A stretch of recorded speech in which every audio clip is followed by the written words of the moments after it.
Testing, one, two, three. Testing, testing. I'm a little bit late. Please forgive me.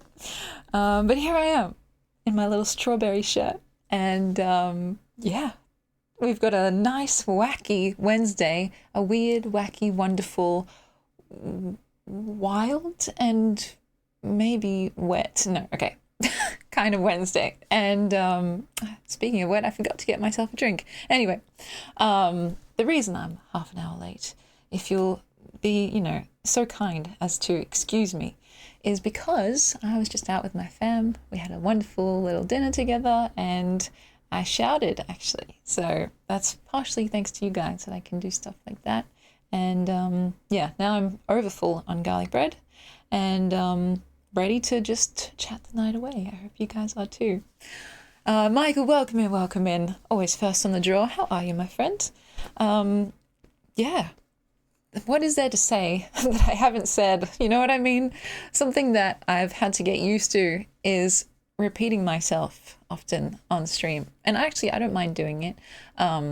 Mostly, I just think about the poor people who've been here since the beginning and hearing the same stories over and over again. I just wonder, oh God, do I need new material? It's like, is this how stand-up comedians feel when the crowd is just asking for new stuff? Because this is just my actual life. So I can't really go out there and just write more life stuff. Or maybe you can. That's a topic for another day though. Today, I don't have much planned. Just talk about my life. I'll continue to ignore the mess back there. Yeah, where's Cody? I assume sleeping. Maybe. And yeah. Oh, it's 1:30 where you're at. Well, if you need to sleep, if you need to do what people do at 1:30 a.m., please just don't hold back on my account. People say that sometimes they listen to these streams to help themselves sleep, and I always take it as a compliment. So here, if you're curious, it's 8:36 p.m. Usually we start at 8-ish. And so I actually managed to get back not too late. I was like, oh God. Because, sometimes when you're out at dinner, who knows how long the conversation might last and the food and stuff like that. But we're pretty speedy about it. And then I wasn't trying to put any pressure on anyone. My mom and dad were like, oh, maybe we should watch a movie after. And I was like, oh, maybe we can do that tomorrow because I'm meant to be streaming today. And they're like, oh shit, well, business is business. And I'm like, yeah, that's right. Business before pleasure, unfortunately. And yeah, well, at least they're taking it seriously. That's a nice thing, I think. But anyway, we are in ads right now. Maybe I'll get myself a drink soon. But yes, this is a very kind of casual Emmy look. Recently we've had some very elevated, almost formal outfits, especially with the elf ear situation, especially with the maid. And so this is kind of something I might wear on a nice summery day, but instead I'm actually in a dark, vampiric cave. And so we're kind of simulating the effect of a nice sunny day. But yeah, today is going to be pretty laid back, pretty chill. If I remember, I'll share with you guys some of my writing and also something I've been meaning to share for a while. It's very, very sweet. It's a little letter, I guess you could say, from my brother. And this is recent, by the way. This is not something from when he was a kid. It's literally from a few weeks ago. And just to share with you guys a little slice of my life. And because, I'm always saying how much I love my siblings and how sweet they are. But I want to show you guys what I mean by that. And so hopefully he doesn't mind. I'm sure he'll be fine with it.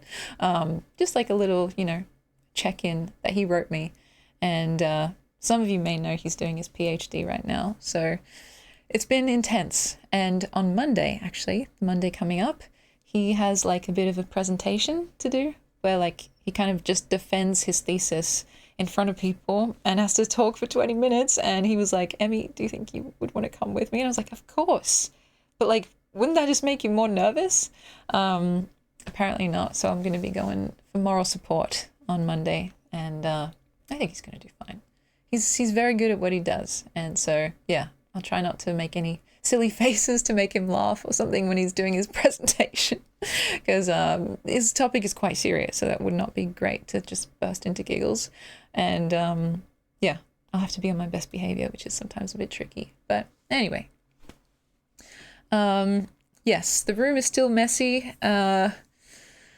It is what it is. It really is what it is. But I've actually been cleaning up the rest of the house. So at least I've been doing something. A little bit of productivity, a little bit of procrastination. They go hand in hand for me sometimes. And yeah, because like with the whole movie marathon thing that we did, my friends and I basically had costumes, snacks, popcorn, random stuff and makeup just literally all over the house. And so my first port of call was to just see if I can kind of put everything at least back in the right room, if that makes sense. And so I did a bit of that today. I put away all the random like knickknacks that were just about. And to be honest, there's still a couple here on my desk.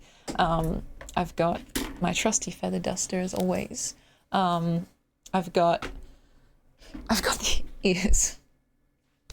The ears are still here. And so, who knows, if you guys, if you're very, very good, maybe you'll see Elf Emmy again at some point. Though this is not really what an elf would wear. I don't think many of the elves go to like Hot Topic or whatever. But anyway, this room is like the last big project, I guess. And it's the one that I'm most dreading as well. Because for some reason, like, I don't know if you guys can relate to this.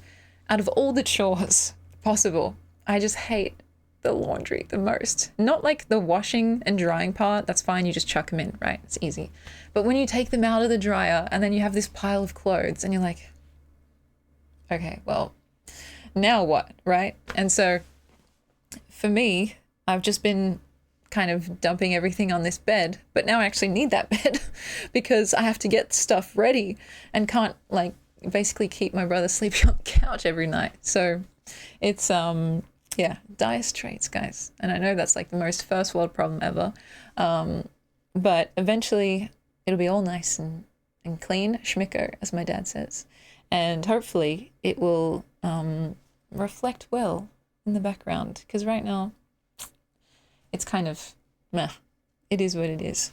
But eventually I want it to look professional, and especially if we get this camera upgrade, oh my god, you'll see every single strand, every fiber in like HD, and I don't know if I'm ready for that. So, but yeah. What else did I have to say? I've been writing a lot actually, and been feeling quite generative and quite creative, but also quite tired at the same time. It's weird when your body is tired, but your brain is still quite awake and like wired, if you know what I mean. And that's something that happens to me a lot, or even the reverse sometimes. So like my body will just be like still hyped up and stuff, especially after streaming. But my brain is like, please just fucking sleep. Please just sleep. Put your head on a pillow, close your eyes and see what happens. Sometimes it works, sometimes it doesn't. But yeah, Insomniac Club. I've joked around before that I'm like the president of the Insomniac Club, but it's a title I'm very eager to relinquish because I do not want to be part of that club anymore. It's horrible, guys. And then last time we were talking about sleep paralysis. I'm so glad that I didn't get it again since then, because for some reason every time I talk about it, it almost like summons it the next time I sleep. But I'm happy to say I'm safe, guys. I've been safe. And so, yeah, trying not to jinx it. But yeah, what else is there to say? I think I pretty much told you guys everything about the movie marathon, and I really want to do it again, which sounds crazy. It's like 12 hours wasn't enough, but I just had so much fun. And I was talking to another friend who couldn't come, unfortunately, but he was saying how he does like a movie marathon once a year as like a bit of a tradition. And that's something that I might start doing too, because I don't know, it's just a whole event, right? And there's something kind of cool about getting a bunch of people together who love the same thing as passionately and potentially nerdily as you do. And yeah, it's a whole new experience other than just watching it on your own. And yeah, it's fun. So SpongeBob, oh my god, welcome in. I'm very good. Have you seen this guy? He looks a bit similar to a friend of yours. And he's blue for reasons known, but I shouldn't say. I'm good, and I hope you guys are too. I forgot literally everything that I was meant to say ever. This is something that happens when I start streaming. I'll just be like, I should really have some notes. But even if I did, I'll just look at them and it's like all jumbled up because I'm like, oh shit, well, okay, I'm live. This is happening. It usually takes a couple minutes to get settled in. And yeah, you'd think after so many times, so many years, like I'm a veteran, it would get easier, but it's the same kind of jittery, nervous but excited, slightly petrified feeling that I don't know if that'll ever go away. But facts, welcome in. What a time, what a time. The time of our lives currently, right now. Wonderful. And Punch Drink Girl, it's been a while. Yeah, crikey, mate. Do not get me started. Somehow we always get back to accents and then it's just downhill from there. But yeah, today is going to be very low-key, laid back.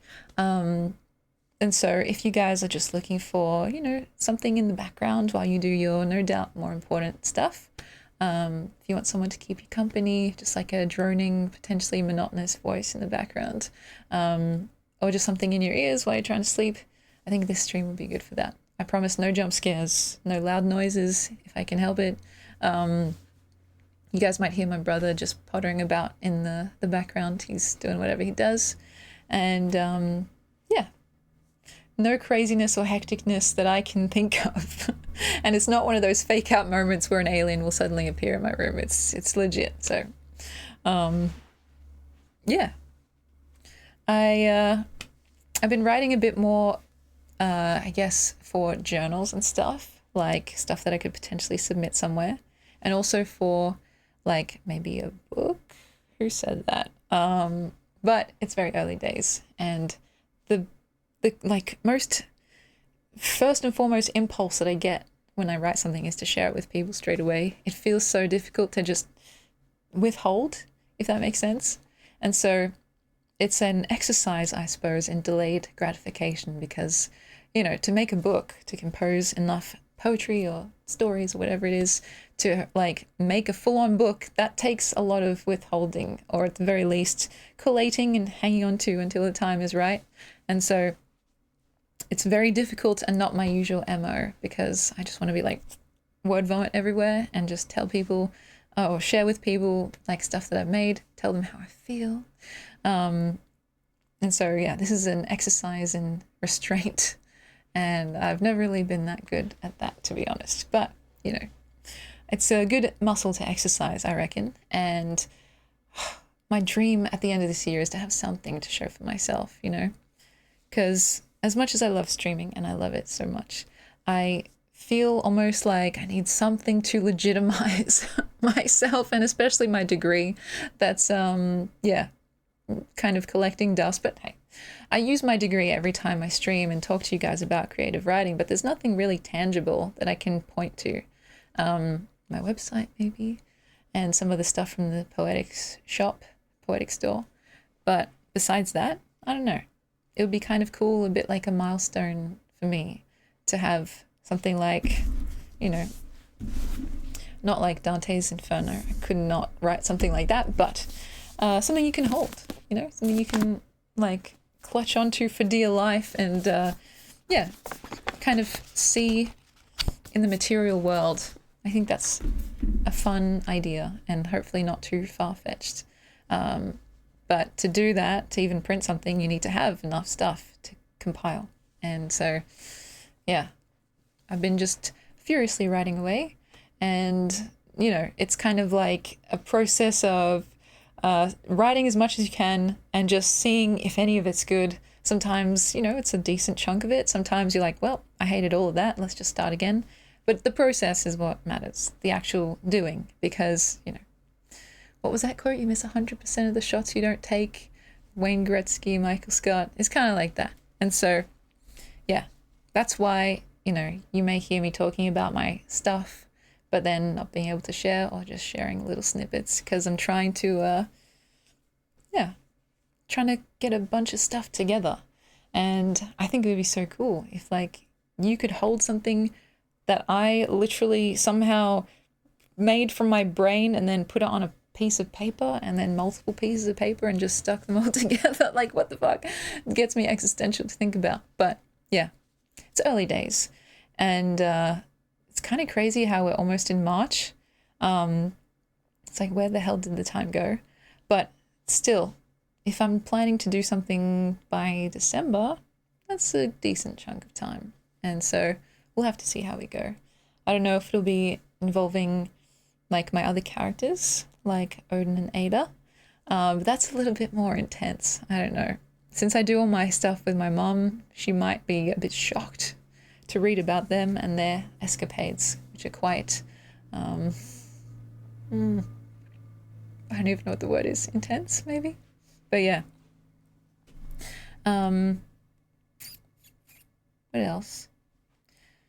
And also gaming. That's something I want to do a bit more as well. Because, well, first of all, there's so many awesome games out. But yeah, like just trying to do stuff a bit outside of my comfort zone as well. Visibly, thank you so much for stopping by. Yeah, grab a coffee, do what you gotta do. A 5-stream streak, that's very impressive. I am very, very humbled, and trust me, I don't think you'll be missing too much, just me doing what I normally do. So it's a strawberry kind of day, whatever that means to you guys. And yeah, I think instead of trying to fight the low-key feeling, which sometimes, you know, becoming a public-facing person, sometimes you feel that, like, maybe I should be like, hey guys, what's up, you know? And certainly sometimes I do genuinely feel that way, and it comes across. But instead of trying to put on airs, I'm just going to be like, hey guys, I'm a lazy strawberry cherry today. I'm just rolling with that. And so, yeah. Let's see. Did I tell you guys that I saw the Elvis movie twice? I don't even know, like the days have been blurring together. But yeah, I've been watching a lot of movies, guys. And it's not like me, because usually I'm not really that big of a movie buff or a movie person. But in like the past few days, I've watched like 5 movies. Is that right? Yeah, 5 movies. Because I watched Lord of the Rings like trilogy, then I watched the Elvis movie, and then a 1-day break, and then the Elvis movie again. So yeah, I don't know, who is this new person I'm becoming? Maybe we'll keep the trend going and I'll just watch a movie like every few days. But yeah, I loved it. Cotton Sock, what a cute name. I think it was very much like Baz's fingerprints were all over it, unsurprisingly. Very maximalist, very in your face. And the picture was so clear. Like, second time I saw it, I went to IMAX, which is like the really, really big oversized screen with like the kind of fancy, comfy recliner chairs and massive surround sound. And it was like being there at a concert for real. And so I fucking loved it. But I'm an Elvis fan, so it's kind of like a not intro level, potentially. You never know. I would definitely watch it again, even though I've only seen it, like I've already seen it twice. So yeah, only seen it twice. There we go. MD, oh my gosh, it's been a while. How are you, my friend? Are you good? Yeah, so guys, I'm into movies now, apparently. Still very much in that realm of like watching the same beloved films over and over, but I'm trying to branch out, like slowly but surely. Yeah, I enjoyed the old footage too. Like, I was surprised how much archival stuff was there and how they could somehow like make it look good on massive screens, because I'm sure some of it was film, so it's like it doesn't have a resolution or something like that. But yeah, just like the way that it all comes together, his beautiful voice, like singing live, it's quite mesmerizing. And yeah, you know, there was like processing and stuff on the vocals, but it's like before a lot of the like really commonplace auto-tune stuff and like pitch correction stuff. Listening to him sing live, it's just really impressive. And then of course, I mean, he's just, it goes without saying, he's just absolutely gorgeous too.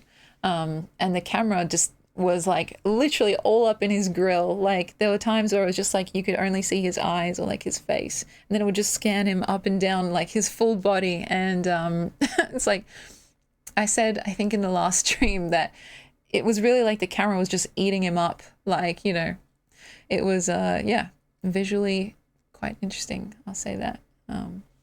Riku, hello. Are you good? Are you well? In a little bit, I'll ask you guys my favorite question, but I think I'll wait until we're all settled in more. And so, yeah, I left the theater singing Elvis songs. And also, we saw a preview for a Michael Jackson film that's coming out.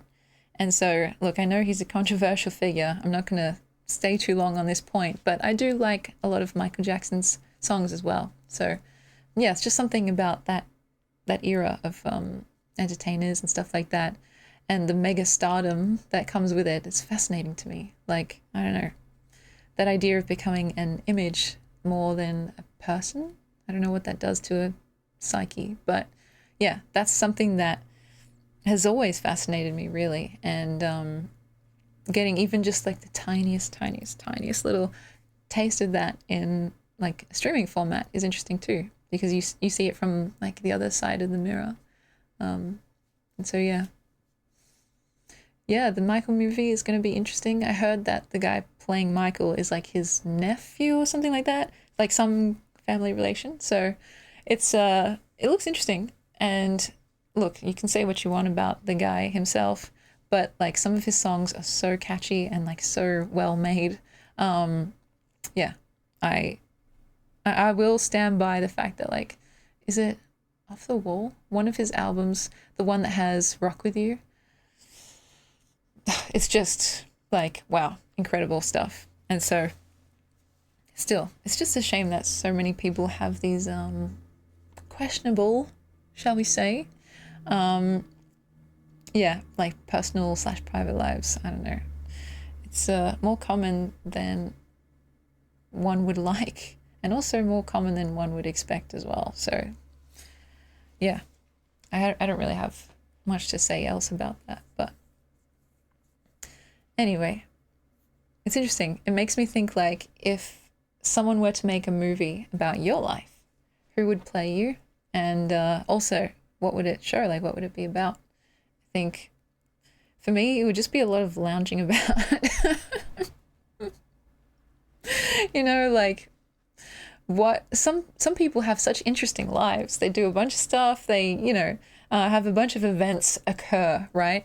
For me, it's very much like a sine wave. It goes up and down in terms of stuff that's happening, and just kind of more chilled out, low key, kind of like, you know, rest and relaxation times, and intermixed with all the high energy stuff. And so I guess the point of a biography or whatever is to take the best bits.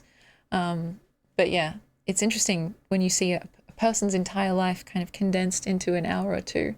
Like, how is that even possible? You have to make some pretty intense directorial choices. And yeah, I wonder, like, if the people like Elvis, like MJ, if they would actually like the films made about their lives, if they'd find it accurate or charitable or not. It's one of those things where, like, you can't please everyone, right? But you'd probably want to please at least somewhat the person that you're actually making a movie about. But yeah. And you're right, visibly, we like a little bit of degeneracy in our rock stars, just a little touch, but not too far. I think there's certain codes of conduct, right, that we kind of accept, and rock stars that get away with quite a bit already. The groupies, the drugs, like, just, you know, sometimes the attitude as well. But yeah, it's kind of a bit sus sometimes how many people end up being a little bit, whatever the word is. I don't know what the word is. Fill in the blank. But yeah. Who else, like, which other musicians from that kind of time do I like? Also, yeah, I was going to say, it's weird because Elvis's daughter, Lisa Marie, she ended up being, like, engaged or married, I think, to Michael Jackson for a while. So there's, like, this weird little tenuous connection between them. Cody, welcome in.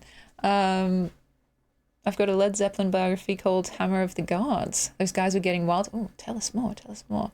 Yeah, I mean, the rock stars, the pop icons, like they were all just doing shit that we probably can't even imagine, right? When you're given that much access to things and when you have that much money, you know, money is like a skeleton key, I've said before. And so that means your world is different and your life is different to, you know, us mere mortals that roam the earth. You have insider access to a bunch of things that we probably would never even dream of. And that's a lot for a person to handle. It's not a surprise to me that a lot of people end up going a bit off the rails when they're given literally anything they could want on a silver platter.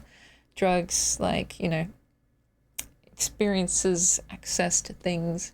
And, oh, I hydrate. I need to get some water. Shit. Text, this is for you. Ready? Ding! But I need... Or do I have a bottle? No, I don't. If I leave you guys alone in here, will you help me clean my room? I just need to get some water. But yeah, and you guys can see the outfit, like, in full. It's not really that interesting. It's just a little top and my favorite pants. So this is it. Ta-da! Wow. Wow. I'm gonna be right back. I'll leave you guys with this amazing, beautiful chair and messy room. Give me one sec.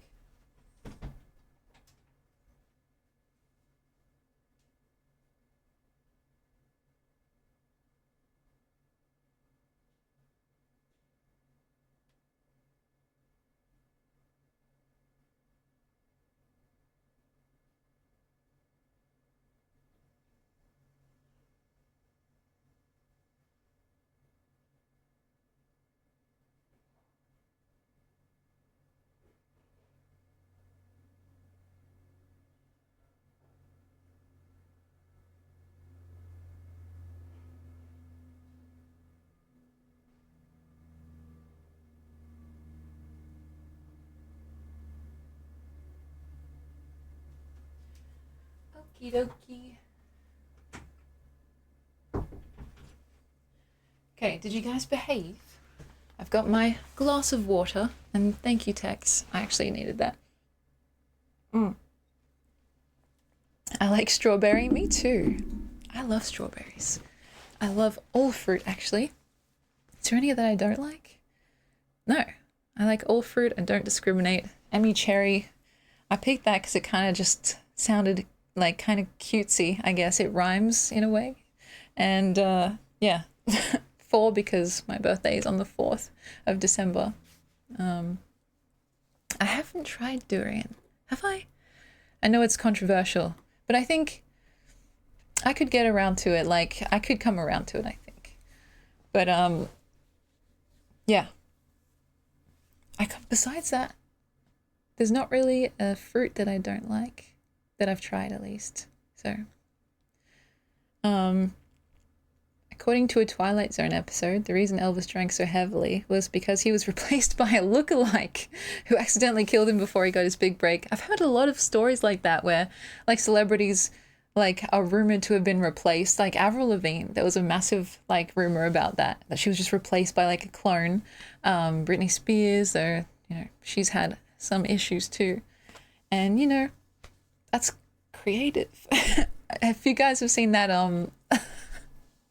that meme of that lady who watches people like cook recipes and she's like, everybody's so creative. And it's like, it's clearly a read, but she's also saying it in such a nice kind of, you know, encouraging way that you don't feel that bad about it. I love her so much. I can't remember her channel, but yeah, that's how I feel. Everybody's so creative. Yeah, I'd like to believe that Elvis is still alive somewhere out there. I mean, look, if he were still alive, he'd probably be in his 90s, give or take. So eventually it's going to be like, well, he's definitely gone now, you know. But if I can dream, pun intended. And yeah, I don't know, it's just really, it's a good look into his humanity, that film, the new one, Elvis Presley in concert, because it's a bunch of concert footage, yes, but also like literally taken from his interviews and stuff, him talking about his life and his morals and everything in his own words. And it's cool. A lot of stuff that I hadn't seen before, mixed in with some of the classics. Like we watched a few videos together on stream, and they included one of my favorites, Love Me. And it was just, yeah, really cool because, like, I don't know, usually people get talked about, if that makes sense. But the film was like him talking about himself. So, yeah, describing himself.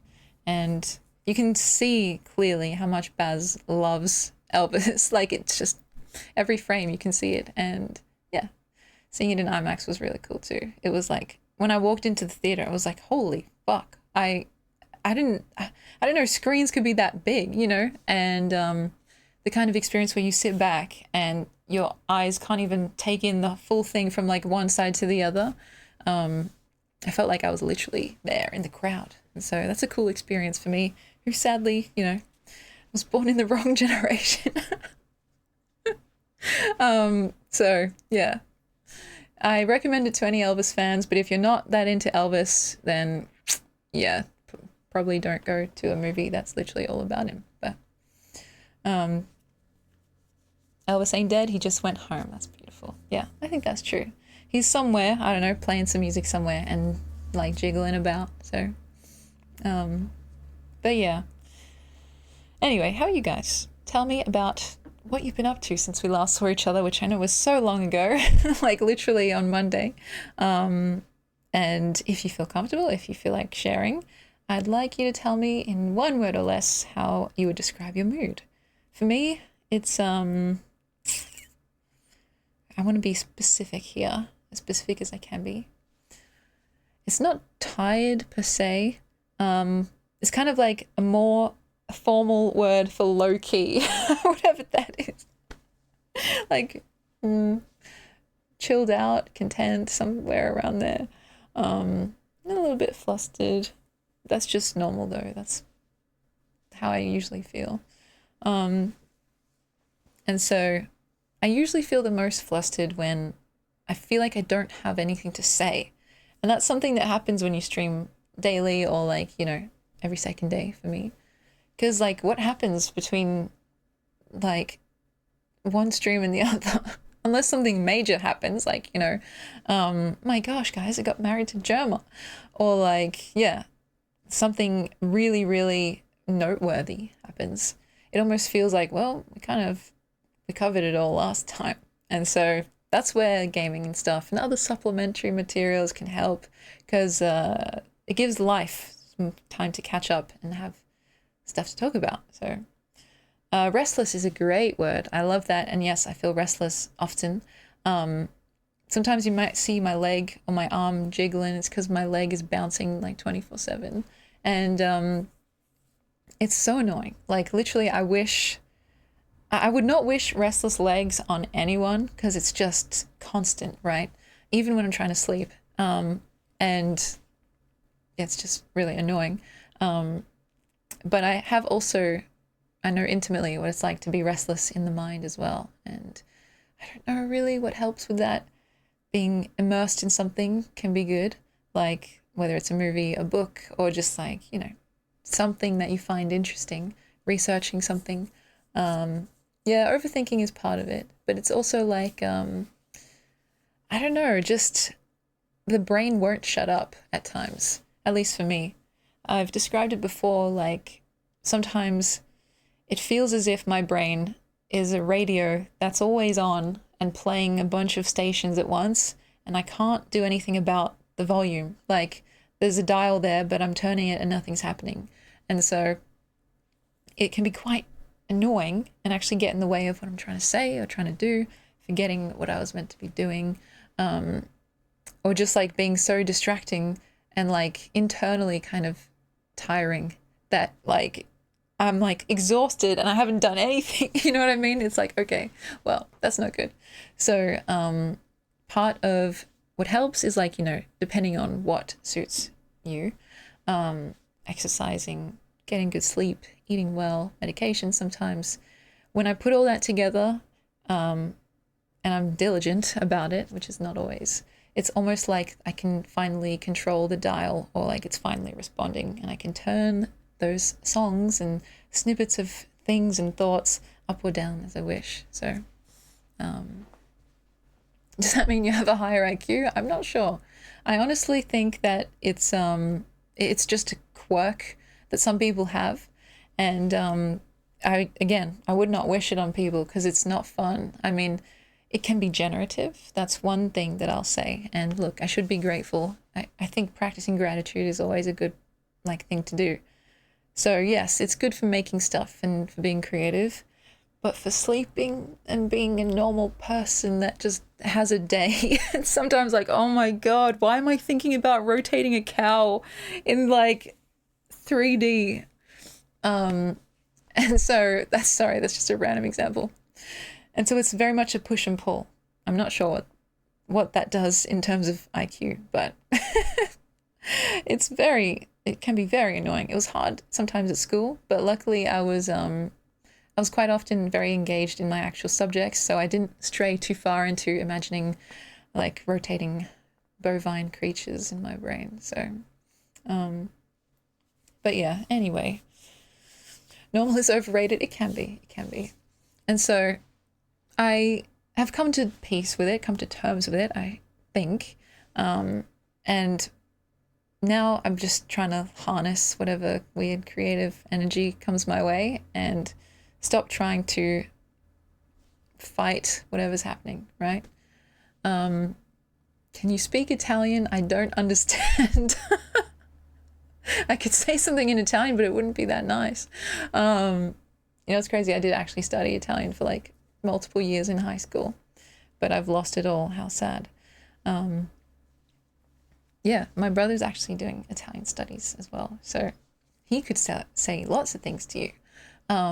Unfortunately, he's too shy, and he told me, and I told you guys, that he's not showing his face here until we reach 1 million followers, which I'm pretty sure is just his way of saying no. But hey, that's the goal, and we're so close, guys. We're so close. Only 999,998 to go. And so we're going to just get rid of that because I can understand some Italian. But yeah, we were talking about languages today, actually, because like I said, I went out to eat with my fam. My brother, I joke about this, but I think it's kind of true. He's like a polyglot, basically, which is someone that knows multiple languages, I think over 3 or 4. And so he knows English, Italian, he knows a bit of Portuguese, I think, a bit of Spanish. And he's been learning Arabic as well. And yeah, he's really into just picking up languages and kind of adding them to his kit, right? And granted, a lot of those are similar. They have similar roots and stuff. But yeah, he's just super, super good at it. And I always joke about his photogenic memory, meaning photographic, because I think he probably does have a photographic memory. Sometimes he'll recall something from a book, a page of a book that he read 10 years ago. And it's all right, I see you. But yeah, for me, it's more oh God, what did I have for breakfast today? So it's, yeah, it's a give and take, guys. It's a give and take. But I love your outfit. Thank you very much. It's pretty casual. So I hope you guys don't think, I phoned it in. And actually, if I found one with cherries, that would be perfect, right? But strawberry, cherries, same. That reminds me, there's a story that my mum and dad used to tell us about some Greek relative that had this catchphrase almost when describing two things. Be giraffe and elephant, oh, it's the same. And they're very much not the same, but it's become an inside joke. And so if you hear me say that, that's where it comes from. And major respect, yes, it has been a long time. I've been well. I hope you are too. I'm back. We're so back. Every second day, showing up no matter what. Well, depending on the situation, because yeah, life happens, but it's regularly scheduled programming again, which is cool. And yes, casual, very casual. I feel like we're having a PJ party or something like that, but are you guys in your PJs, or are you in your normal people working and going outside clothes? All that to say, what are you wearing? Sorry. It's not even Thursday, guys, so I should behave. But yeah. And look, if I really can't think of anything else to share, I think reading could be fun too, as in like finishing this, not in one go, of course. But I have not started the third and final part of this series, and it's meant to be like one of the best parts. So, in my PJs, who goes outside? I know, right? Literally. Actually, I should say, did I wear this on stream already? I was wearing my Elvis shirt out to dinner, and I would have worn it on stream if I hadn't already worn it before, because, you know, the outfit challenge, guys, I don't want to eat a Bean Boozled bean. And nowadays, I'm just like, okay, looking through my wardrobe, what haven't I worn? Like, it's based on vibes, and also, like, just hoping and praying, like, well, because it's right here.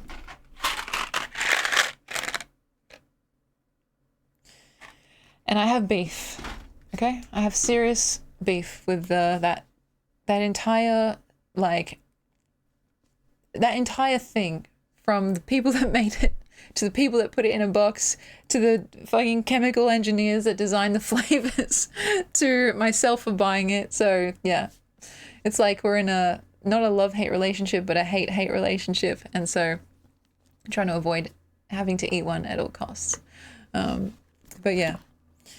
If I really can't think of anything to say, we can do some reading together. Like, that's kind of an old classic. And since I've talked about this book so much, Dante's Inferno, or The Divine Comedy rather, all three books, and especially this translation, like, I can actually show you guys what I mean about why it's so good and the kind of incantatory nature of it. When you get really into it, it's almost like you're reciting some kind of spell. It's quite magical, so... but yeah, we'll see how we go. Like I said, no jump scares, nothing too crazy or hectic, because, I don't know. I can get myself there, but I feel like right now I'm just gonna keep it real. Sorry, every time someone calls, like my auntie or my mum, they'll ask me what I'm doing, and I'll be like, I'm just keeping it real. Because, like, that's true. Like, that's usually what I'm doing. And, like, it's gotten to a point where they basically expect me to say it now. So I'll either say that, or I'm just chilling like a villain. And so, yeah, I need to get some new material, because maybe I'm getting too predictable. But if it's true, what else can I say? I am chilling like a villain.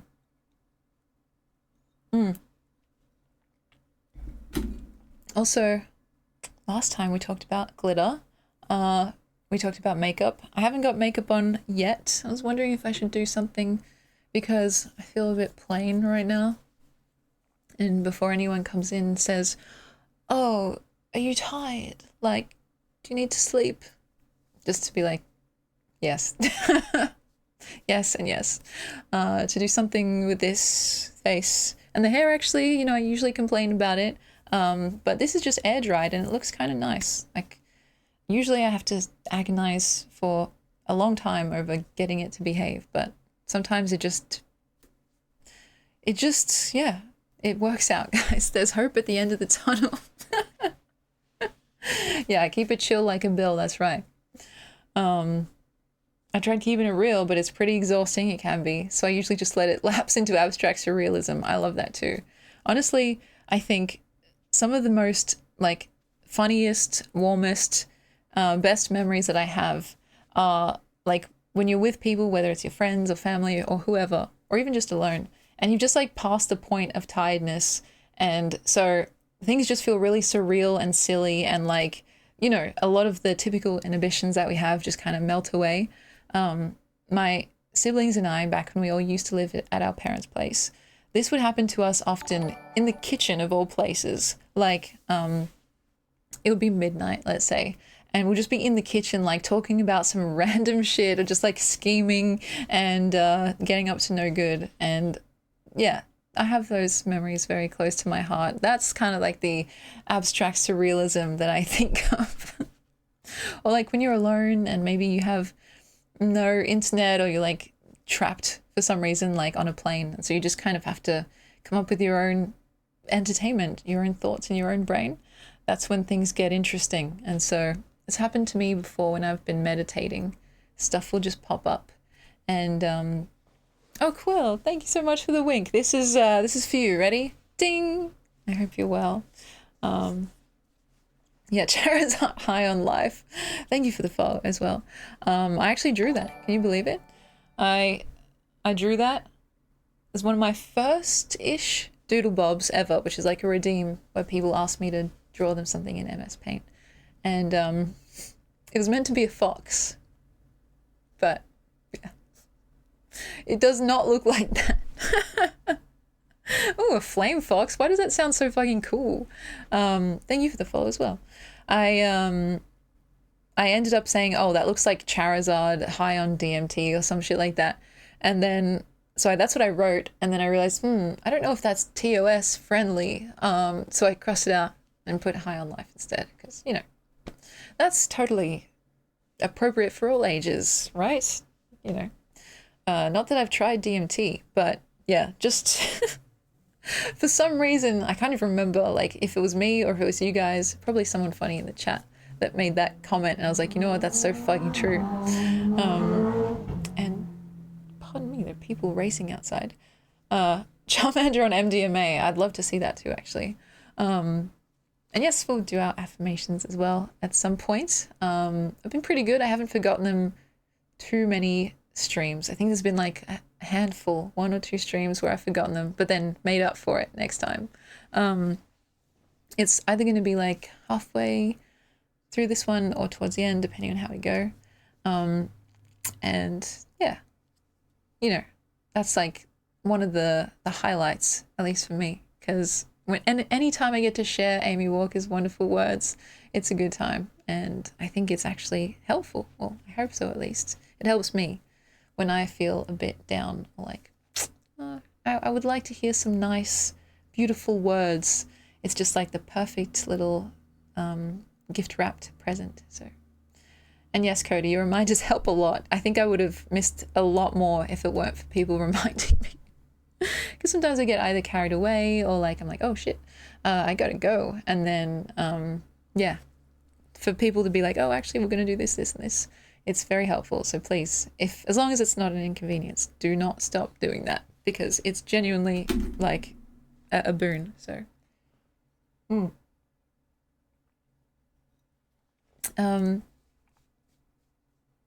I just drop water on my microphone?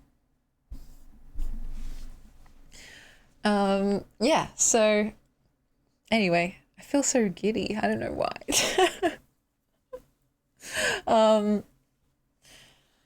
So what's been going on with you guys?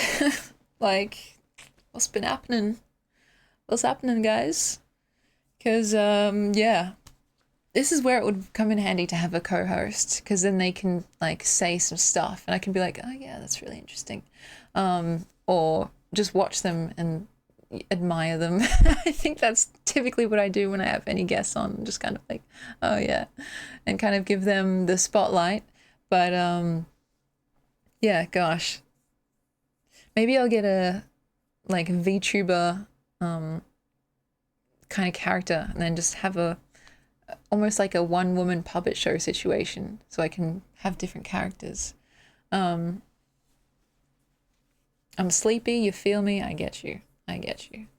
Cotton Silk, you live on a farm and you have sheep? That's beautiful. I'm having to feed them daily at the moment because we haven't had much rain. Oh my gosh, tell me more. Like, as much as you can without, you know, giving too much away. But like, how big is this farm? Do you have any other animals on it? It's literally like Stardew Valley in real life. That's so fucking cool. I have not played Stardew Valley in a hot minute, but damn, there were times where I was obsessed with that game. And my brother and I, we had like on the Switch, our farm that was like literally industrial revolutionized. We had like all these machines are like automatic and stuff, and like a coffee business where all the kegs just had coffee beans in it. And because it's really quick to turn over, like I'd spend my whole day putting coffee beans in the kegs, and then as soon as I finished like putting them all in, like the first one would be done, and yeah, just spending my whole day getting cups of coffee. So but anyway, and so welcome in. So many fruit and berry references, I know. Emmy cherry with strawberries and blueberries. I don't have blueberries, but I also really like blueberries. So I want to start a raccoon farm. Is that like even possible? Raccoons. Do we have raccoons here in Australia? I'm not sure. That's crazy. Like something out of like Madagascar or something like that. Cherry Tings, that's right. Oh gosh. If I could start a farm of anything, let me think. In a humane way, of course. Well, you guys know how my favorite animal, which they don't really go on farms. I like monkeys, especially baby monkeys. But if I could have a farm, oh, that's tricky. I actually do like horses a lot, which is like, I'm not really, I'm not like a horse girl. I'm not that far gone. But the times where I've seen horses in real life, they're just so majestic. And I don't know, there's something very epic about them. Maybe it's the scale, because I don't know, when you see them in movies and stuff, you're like, oh yeah, that's like a big creature, right? But then in person, at least for me, when I saw one, it was like, holy shit, this is actually like a gigantic creature that could probably kill you if you were standing in the wrong place at the wrong time. But they're also so gentle, and like they're so I don't know, they have such interesting, majestic spirits. And so I've ridden a horse like maybe one time on a school camp ages and ages ago. But the most recent time, which was still a few years back now, I was just like patting like his side, and he was like so well groomed and just like shiny, and like his eyes were literally shining. I was like, what the hell? Why is this horse literally handsome? That's so weird. And yeah, so maybe I'd have like that kind of situation. They're laid back, but you need quite a lot of space, of course. Yeah, I can't imagine the amount of like upkeep that it would take, because it's like you need big open plains, you need probably lots of food, lots of grooming stuff. Wait, do they eat grass? Like, what do they eat? But yeah, they're such beautiful creatures. And in like, well, maybe because I'm just thinking of Lord of the Rings, like in movies where there are horses, it's always just like so like, wow, yeah, majestic, absolutely. And so yeah, if I had a farm, maybe that's what I would pick. Though if I could choose any animal to have and like take care of, baby monkey, 100%. All the way. I love monkeys so much. And the baby ones, oh my God. I think I've said this before, but I feel the same way about baby monkeys as I think most people feel about actual baby humans. Like, that reflex that makes you want to go like, oh. That's how I feel. And it's not really legal, I don't think, to have a baby monkey here in Australia, like as a pet. That's okay. I just feel like, yeah, watching them like on YouTube and stuff is enough. And God, they're so cute. So yeah. Yeah, they kind of like baby humans, to be honest. They just, yeah, they're a bit hairier and a little bit more, I don't know, a bit more cheeky. I've seen videos where this guy has a pet monkey and he's like in some hotel room and it's just going crazy and jumping off the walls and like knocking over lamps and stuff. And I'm like, oh my God, how is he going to explain this to the concierge? Oh gosh. And yeah, forbidden fruit, which, what a good name, by the way. There is a reason why horses are in fairy tales. Like, they are just majestic. Like, I don't know. Maybe it's a long flowing mane, the shiny like coat or whatever. The power, I don't know. But yes, you're absolutely right. And I know that it would be a lot of upkeep. Thank you for the follow. I just feel like if I got the chance to experience all the good stuff with none of the responsibilities, like, I don't know, going to like a retreat or like a B&B where they have horse riding classes. That would be the ideal situation for me. So, and yeah, there was a monkey that went viral recently. Now, I try and take this with a grain of salt because I fail quite often. I try not to get too sucked into socials because having a social kind of job, it's already such a huge chunk of my life that I don't want to lose all of my time to it. And so I've kicked the habit of Twitter. I barely use Instagram. And the one thing left that I'm still trying to kick is Reddit. And so it's just like a reflex sometimes. So I just like be on my phone, I'll just like click Reddit, see what's happening. I had seen some memes or something about this monkey. Was it like a toy or something like that? But yeah, that's very true, and I didn't even think of that. But yeah, Reddit is so hard to get away from. It's like one of the biggest vices that I have currently, believe it or not. Now look, I've said this before and I mean it, I maintain it to this day. I don't have too many vices in the sense that like I don't drink, I don't smoke, I don't really do recreational drugs. I have medication, that's a different category in my eyes. And so my actual vices, they're more like my terrible sweet tooth, that's one. And like sometimes a bit of doom scrolling on like Reddit and stuff. And then a few others that maybe I can't say on this platform at least, but I'm sure you could guess.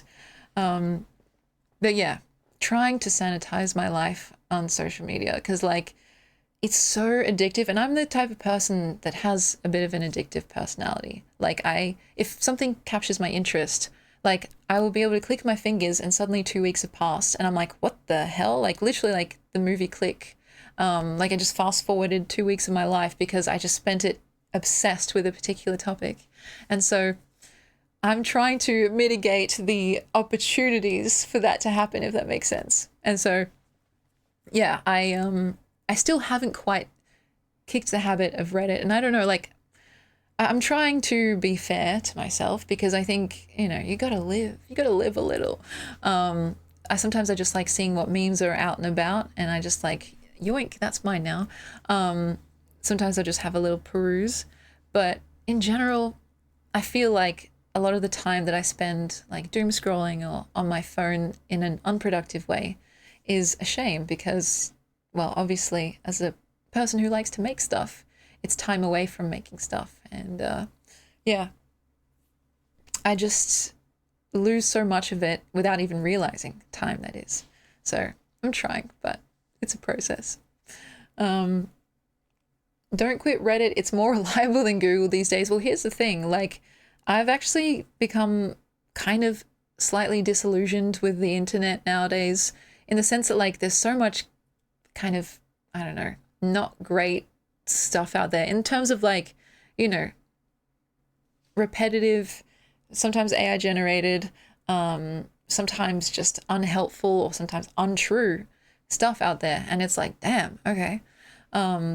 So I don't know what the solution is to that because, like, well, the internet is literally integrated into basically all aspects of our lives. But I'm just trying to be more cautious as opposed to, just completely going cold turkey. And it's hard to skirt that line being an online person, like as in a streamer, because you need to be in the know, right? And I feel like the world moves so quickly when you're online. And so that's why I was so worried when I took my big break because, in Twitch time, if you take a week off, it's like you're completely irrelevant. You're just old, an old head gone in the wind. And so I took a way longer break than a week and I was like, are people even going to remember who I am? Like, I wouldn't be cut if they didn't because that's fair enough, but it's like scary, yeah, the break was like 8 years in Twitch time. Exactly, right? And it's one of those things. It's not just Twitch, it's literally across the board.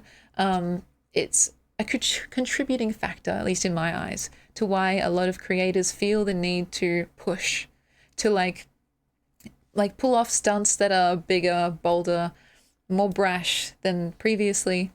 It's kind of like, the whole Mr. Beast-esque formula, right? To be so eye-catching and attention-grabbing that people have to look your way because, you know, it's a limited resource when it comes to the online space, that is attention. And unfortunately, as much as, you know, I would wish it wasn't true, it's a zero-sum game as well, which means that, like, if someone's watching you, they're not watching anyone else. I mean, you know, you can have multiple tabs up and stuff like that, but I mean actually watching, like, with intent, with their actual direct attention, engaging with whatever it is that they're looking at.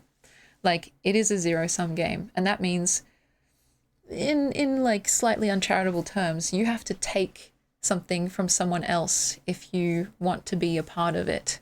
And that's hard to reconcile sometimes because, like, you know, everyone's like talking about how it's such a, I don't know, helpful community, like among streamers, I mean, and it is for the most part.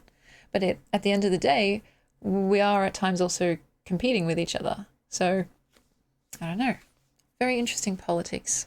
I'm not really the person to ask more about because I'm still very much on the outskirts, but that's just one of the things about, like, the meta structure of what it is, like, we do, like, here online, and I'm guessing also on, like, YouTube and stuff, but that's a bit different because you can rewatch videos. But yeah, with live stuff, it's like, well, live, it's happening right now, you know what I mean? So you're either here for it or you're not.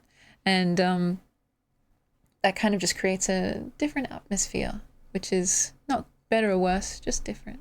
So, good fellow, welcome in, and what the hell, welcome back. W shirt, thank you. Good fellow says, your voice is like a scented candle made of silk, gracing the atmosphere with every word. Are you trying to rizz me up right now? Because it's working. It is. That's very sweet of you, and I mean, I'm trying to get better at accepting compliments, so I'll say thank you very graciously. Though that is, yeah, it's too kind. Sometimes I'm worried that, like, my voice is just actually boring. Because I don't know.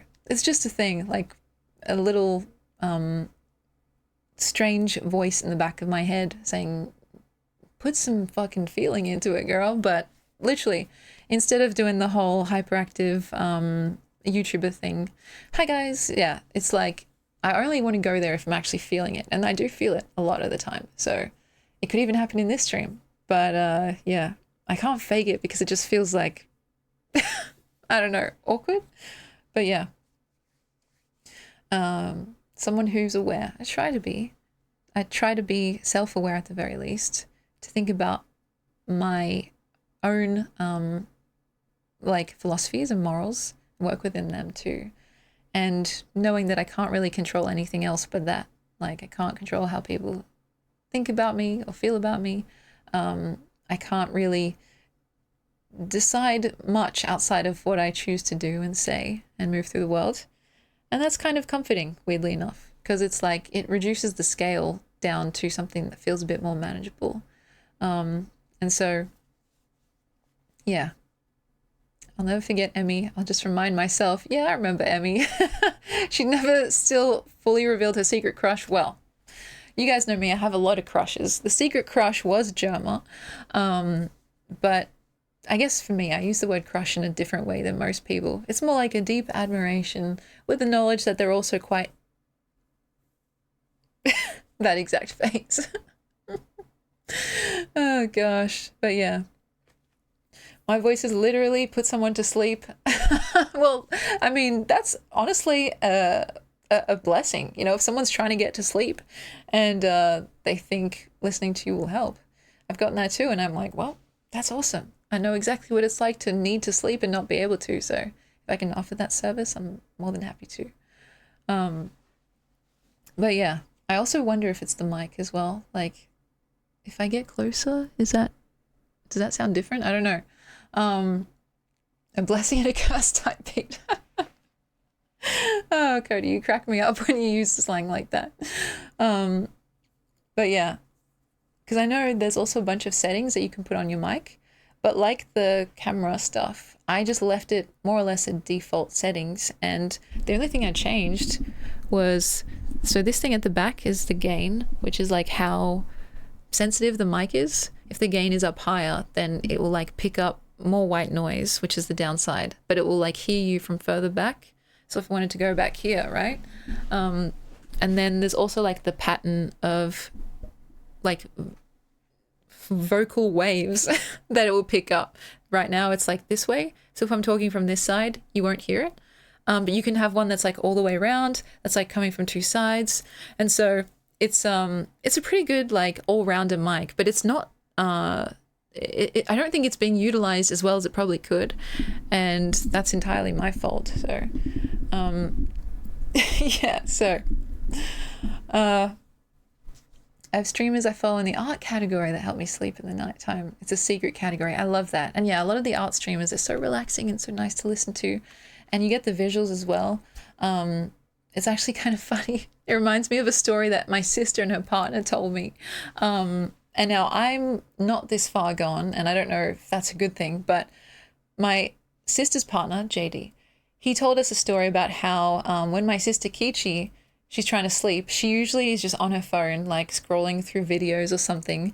And JD will know that she's fallen asleep by when he just hears the same video being played on repeat for like 5 times or whatever. And so she literally just watches videos until she passes out. And like, I don't know how to feel about that. Honestly, I understand what it's like to not be able to sleep, but it's kind of just like, damn. That's next level, sis. And so, yeah. I just remember hearing that and being like, wow, that is a story that's going to stick with me forever. So, yeah, it is tragic, right? Still, though, I think, yeah. I hope she's trying to not do that, shall we say. Because it can't be good for you, right? I've done it before, but like not purposefully. I've maybe been looking at something and it's been late and all of a sudden I'm asleep, right? But it's like a habit or something. She just, yeah, he said that she does it like more often than not. So it's like, oh my God, Kichi. We need to have a ban on electronics after a certain time, but oh goodness. It sounds great though. Thank you. That's nice of you to say. If the machine you're streaming from has NVIDIA GPU in it, you might be able to run NVIDIA Broadcast, which is super neato active noise cancellation. Ooh, okay. Yes, it's worth looking into in the same vein as like, you know, the settings on OBS. I'm sure there's optimization to be found there too. Because yeah, right now we're kind of just raw dogging it. Like seriously, I don't have many, like if I go on my microphone thing here, does the Blue Yeti, do I have any filters? No, there's nothing. I've got a compressor, that's it. And so it doesn't actually change the quality of the sounds, like the vocal tones and stuff like that. It just changes like the peaks and troughs kind of, so it doesn't blow out people's eardrums if I happen to like say something really loud or like something, you know, falls and makes a loud noise. So I fell asleep last night and woke up to Elton John. That's not a bad way to be. Tell me more about how that happened. Just like on TV or something? Oh gosh.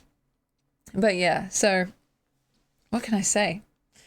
We're running a very scuffed show here, guys, and somehow it works. It all comes together in the end, but slowly but surely, I think we'll tidy up those loose ends. And the camera is going to be something I focus on as well. Not changing it, but kind of upgrading it. The microphone maybe will come a bit later, because this has served me quite well, actually.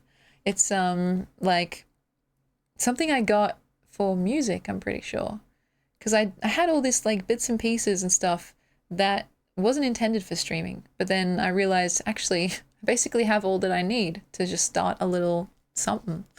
And so this microphone, my camera, and of course like my computer setup, all that stuff I already had, the tripod and everything too, for different things. And then I kind of just jerry-rigged it together. And for the longest time I was streaming from my laptop and my webcam, like, which was very, very low quality. And my laptop was stacked on like 10 books just to get it at like a decent height. And so even back then, like it was kind of scuffed. And so it's like baby steps, baby steps. Um, but yeah. Oh, a 15 stream streak, Emto. That's wonderful. Yeah, we're back. We're so back, baby. And you would know, Emto, about those early days. You're like one of the OGs. Literally, I had 10 or so books that I could not access because my laptop had all these peripherals plugged into it and stuff, and I didn't want to mess with it. So I was just like, well, I guess this is the setup. And it served me quite well for a very long time. So, oh gosh, I can just imagine the clips from back then. The streams from my old bedroom, like, they were actually kind of lit. So many times where I did some questionable shit and yeah, some very iconic moments as well. But I'm glad that I get to like show you guys my investment in this channel as well and slightly update things. Like, I mean, it's nothing special to look at because a lot of streamers, they have like cool funky backgrounds, like funky lights, really HD cameras and stuff like that. Special effects. The most special effects that we do here is like when I just go into the camera settings and like change the fucking like hue. So I'm doing my best, guys. I really am. But yeah, it's one of the cool things and potentially one of the frustrating or slow things about like doing it yourself or like mostly yourself. Because I've had a lot of help and I don't think I could fairly say that it's all me, guys. I've had lots of help from fellow streamers, from friends, from you guys. And yeah, it's been like a process of trial and error at times. Background light is sick as. Thank you, thank you, thank you. That's one of the recent additions. It's like a nebula projector thingy. And I literally only use it now for streaming. So it makes me, like, gets me in the streaming mood, if that makes sense. I can actually change the color too, but I don't know, I like it. It's just cute rainbow-ish, space-ish look. And I think it also has different settings, like I can put little dots and stuff. But for some reason, every time I put that on, it just starts to get in my eyes. And so, yeah, I'm keeping it low-key right now. Emto, oh my gosh, that clip, I can't even click on that.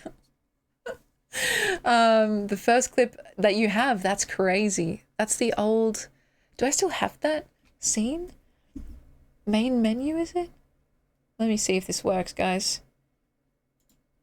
Oh, where's my camera? Wait, can you guys still hear me? Yeah. I don't even have my, like, Canon M50 thing here. Oh, God. I could add it. That's so funny, though. Wow. Yeah, and scene. That's actually crazy. Well, I wonder if I can add it from here. What was it again? Video capture device. This could work. Ready? Ta-da! Oh my god, it's flipped. What the hell? What the hell, guys? Okay, wait. This is what I look like from a different angle. Why the fuck does that look so weird? No. Okay, guys, close your eyes, close your eyes. Flip horizontal. Now that looks weird too. Oh, what have I done? Oh no. That's fucked up, guys. Okay. If I just do this and then put it down? Surely. Okay. Oh, wait. Down more. Yes.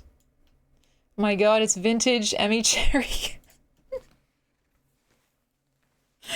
What the hell? Welcome to 2023. Yeah, this feels so weird. I don't know why. It's like, I'm trapped, guys. I'm trapped in this box. Love the outfit. Thank you so much.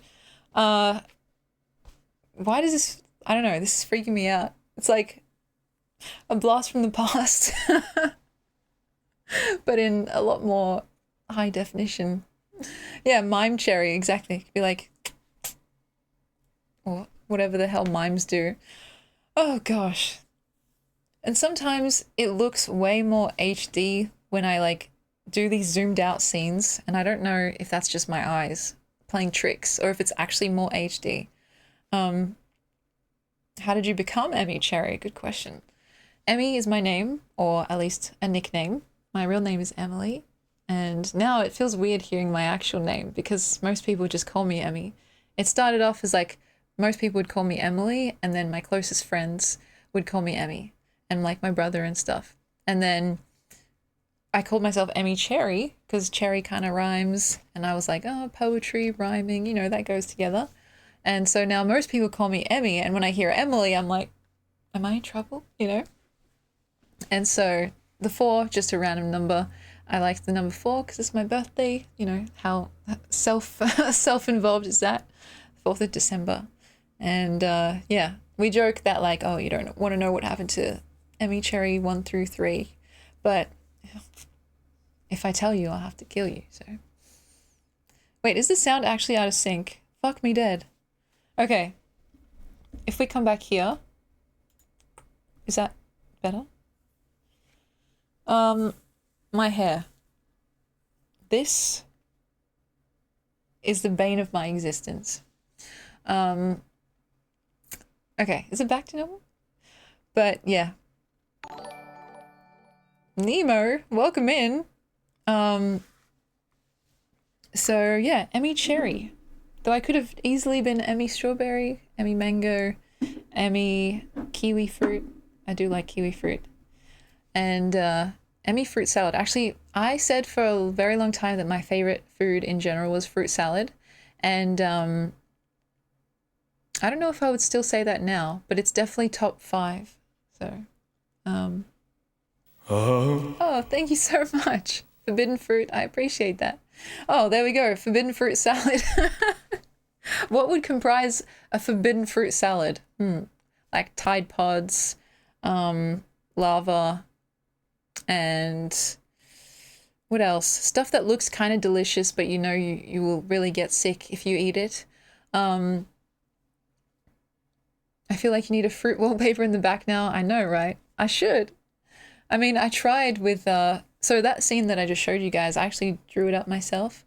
I tried to put like some of my favorite things, cherry ice cream, sweet things, sprinkles, but oh gosh. If you went with Emmy Kiwi, you'd have way more people asking you from New Zealand. Yes, that's true. Like, people still ask now, and that's fine with me, because I know, like, Australian accent, New Zealand accent, kind of similar-ish sounding. But yeah, you're right. Emmy Kiwi would definitely give that impression. Nightshades, durian, an invitation to one of those Ice White Shut parties, the usual, really. And cactus, that's right. Honestly, cactus does look like it would be tasty if you could cut it open. If you cut it open and then just see what's inside. It's water, right? For some reason it gives me cucumber vibes. I don't know if that's just my brain doing that, but yeah, there are edible cacti, also ones that will make you trip balls, I'm pretty sure. So just be careful before you bite into any. Just make sure you know which one it is. And yeah, oh yeah, Clem is kiwi. I swear I knew that. Did I know that? I knew she was like, she was either Aussie or Kiwi. That's cool. But yeah, forbidden fruit salad. Is that how you came up with your username? Tell us more, forbidden fruit. But it's almost like for, as in you're for, not against, bidden fruit. And to bid something. I swear that's an actual word. You're forbidden fruit, you know? I want to know about trippy cactus now. I'm pretty sure there are a couple types that will they're like hallucinogenic ones. They have those compounds in them. And it's almost, I'm pretty sure it's illegal, of course, like most substances like that. But it's just out in the wild, and so if you find one, you can just chop it up, eat it up, and have a wild next few hours or however long it lasts for. But yeah. Yes, comes from the biblical, it does. Maybe the fruit is sweet and psychoactive. Kind of like that. That's there's a poem in that, I think. The fruit is sweet and psychoactive. What rhymes with active? Redactive? Reductive? The There's a poem there, I'm sure, waiting to be unearthed. Get your forbidden fruit from eBay. That way you can bid on forbidden fruit. See, that's the kind of tongue twister stuff that I live for. Oh my gosh. I've been doing lots of little like alliterative tongue twister exercises recently. I don't know why. It's so much fun. Because it's like, well, I read to you guys a while back this book about an author who used only one vowel per chapter. And so I'll bring it up again. It's a marvelous feat of genius, in my opinion. And I tried to do something similar, but instead of using only singular vowel, so let's say for the A chapter, he can only use words that have A's and no other vowels, but any consonant, right? I tried to do a poem that had only one letter as its starting letter. And so I'm explaining this terribly, but if I can find an image on Google, I can read to you guys an example page. And you know what? I'm actually so upset because I had this book, like I owned this book, which is called Eunoia, which means beautiful thinking. And one time in creative writing class, I can't remember which class, something under that umbrella, I went to this guy's house and we did some studying. Guys, okay? We did a book swap as well. And so I gave him my copy of Eunoia, and he gave me, I still have this book, David's Room or something like that. And I never got my book back. And so I'm very sad about that because this is one of my favorites and I brought it for that reason. I guess, I don't know, all's fair in love and war, but my book is sitting on that guy's shelf somewhere. And it's like one that I really, really liked. And so, yeah, I guess I have to get myself another one. Yeah. I mean, it's kind of like I'm also a thief in this situation because I still have the book that he lent me. But I actually would like to get my book back, and I would give him back the book that he lent me. So it's a double thievery, and I'm not proud of it, but I've paid the price. So I'm going to try and see Eunoia, a page example. And I must have also posted it in the Discord at some point. But I'd have to scroll back to find it, so...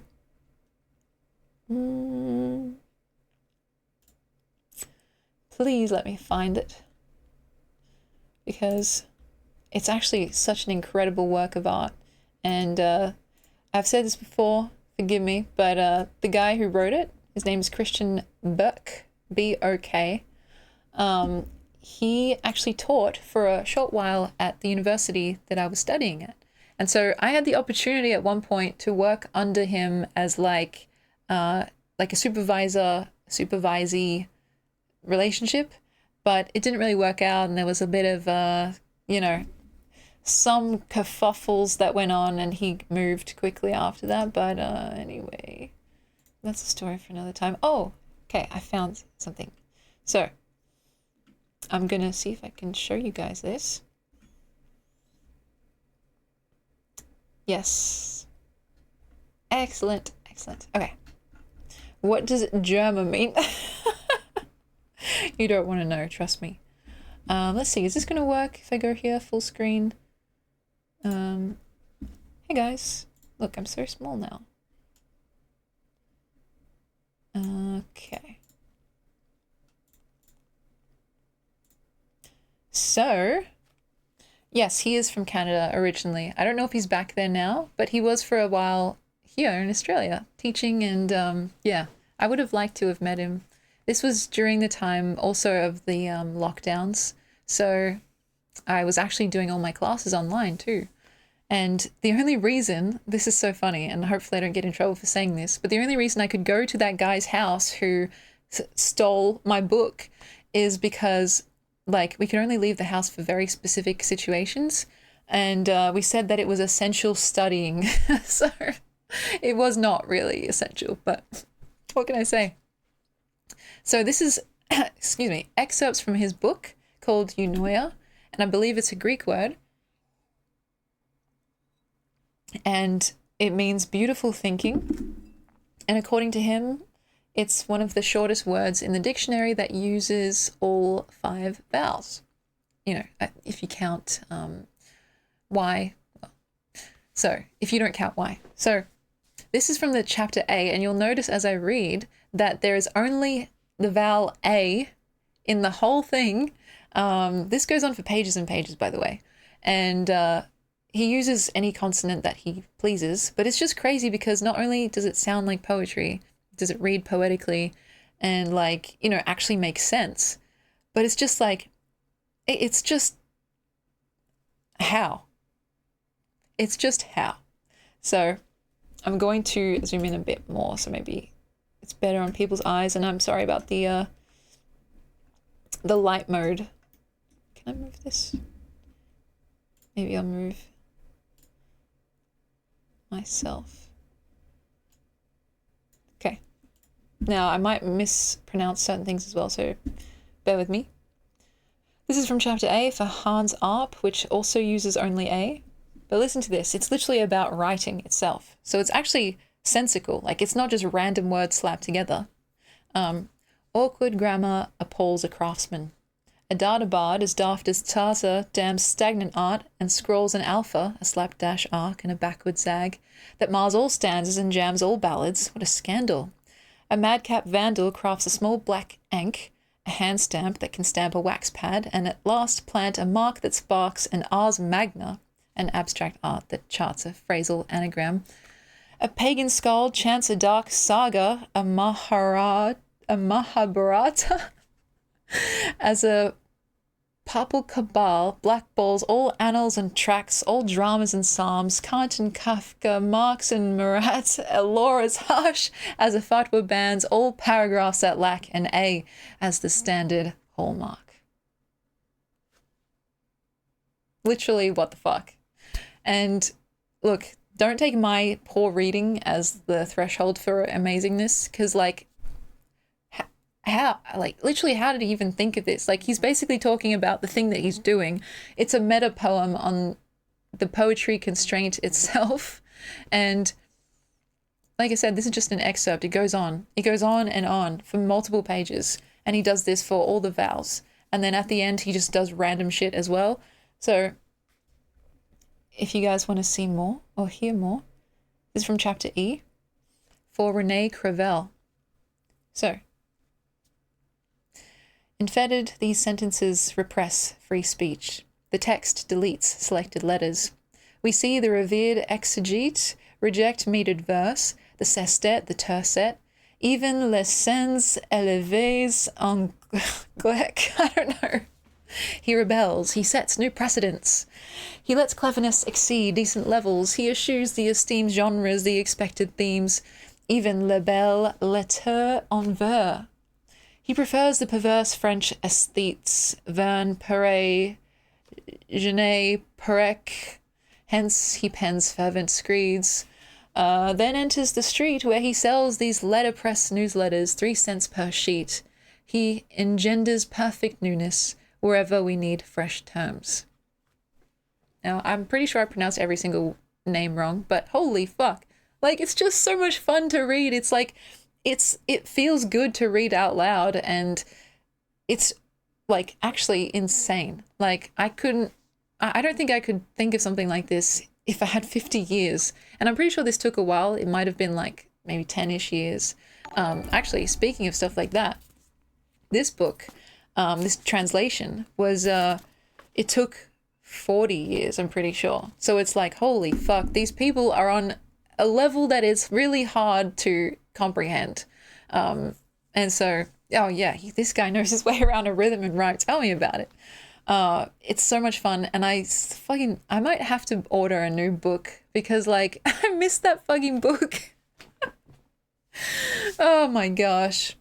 And I don't know if I should say his name of the guy who has this book of mine, but if you're listening, I want my book back. So can we please organize a swap? This is chapter I for Dick Higgins. And again, the names also only have that vowel. It's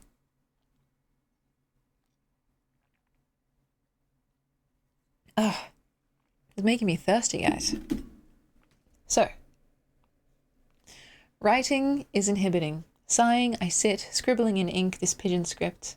I sing with nihilistic witticism, disciplining signs with trifling gimmicks, impish hijinks which highlight stick sigils. Isn't it glib? Isn't it chic? I fit childish insights within rigid limits, writing shtick which might instill priggish misgivings in critics blind with hindsight. I dismiss nitpicking criticism which flirts with philistinism. I bitch, I kibitz, griping whilst criticizing dimwits, sniping whilst indicting nitwits, dismissing simplistic thinking in which philippic wit is still illicit. Literally, what the fuck? And this has happened occasionally when I'm showing you guys work that's so good that, like, I don't have anything else to say. Like, I don't have anything to add to it. No insight, no, like, you know, new angle that we can approach this from, because it's just so fucking good that I'm like, well, it's complete in its own thing. And anything that I add is basically, you know, unnecessary. It speaks for itself. So let's complete the, is this, oh, there's two more. He did you as well. Okay, we'll finish these because I'm feeling self-indulgent. And yeah, I'll talk about my own attempts at something similar. So, Chapter O for Yoko Ono. Loops on bold fonts now form lots of words for books. Books form cocoons of comfort, tombs to hold bookworms. Profs from Oxford show Frosh who do postdocs how to gloss works of Wordsworth. Dons who work for proctors or provosts do not fob off school to work on crosswords, nor do dons go off to dorm rooms to loll on cots. Dons go across town to look for bookshops known to stock lots of top-notch goods, cookbooks, workbooks, room on room of how-to books for jocks, how to jog, how to box, books on pro sports, golf or polo. Old colophons on school books from schoolrooms sport two sorts of logo, oblong walls, Rococo scrolls, both on worn Morocco.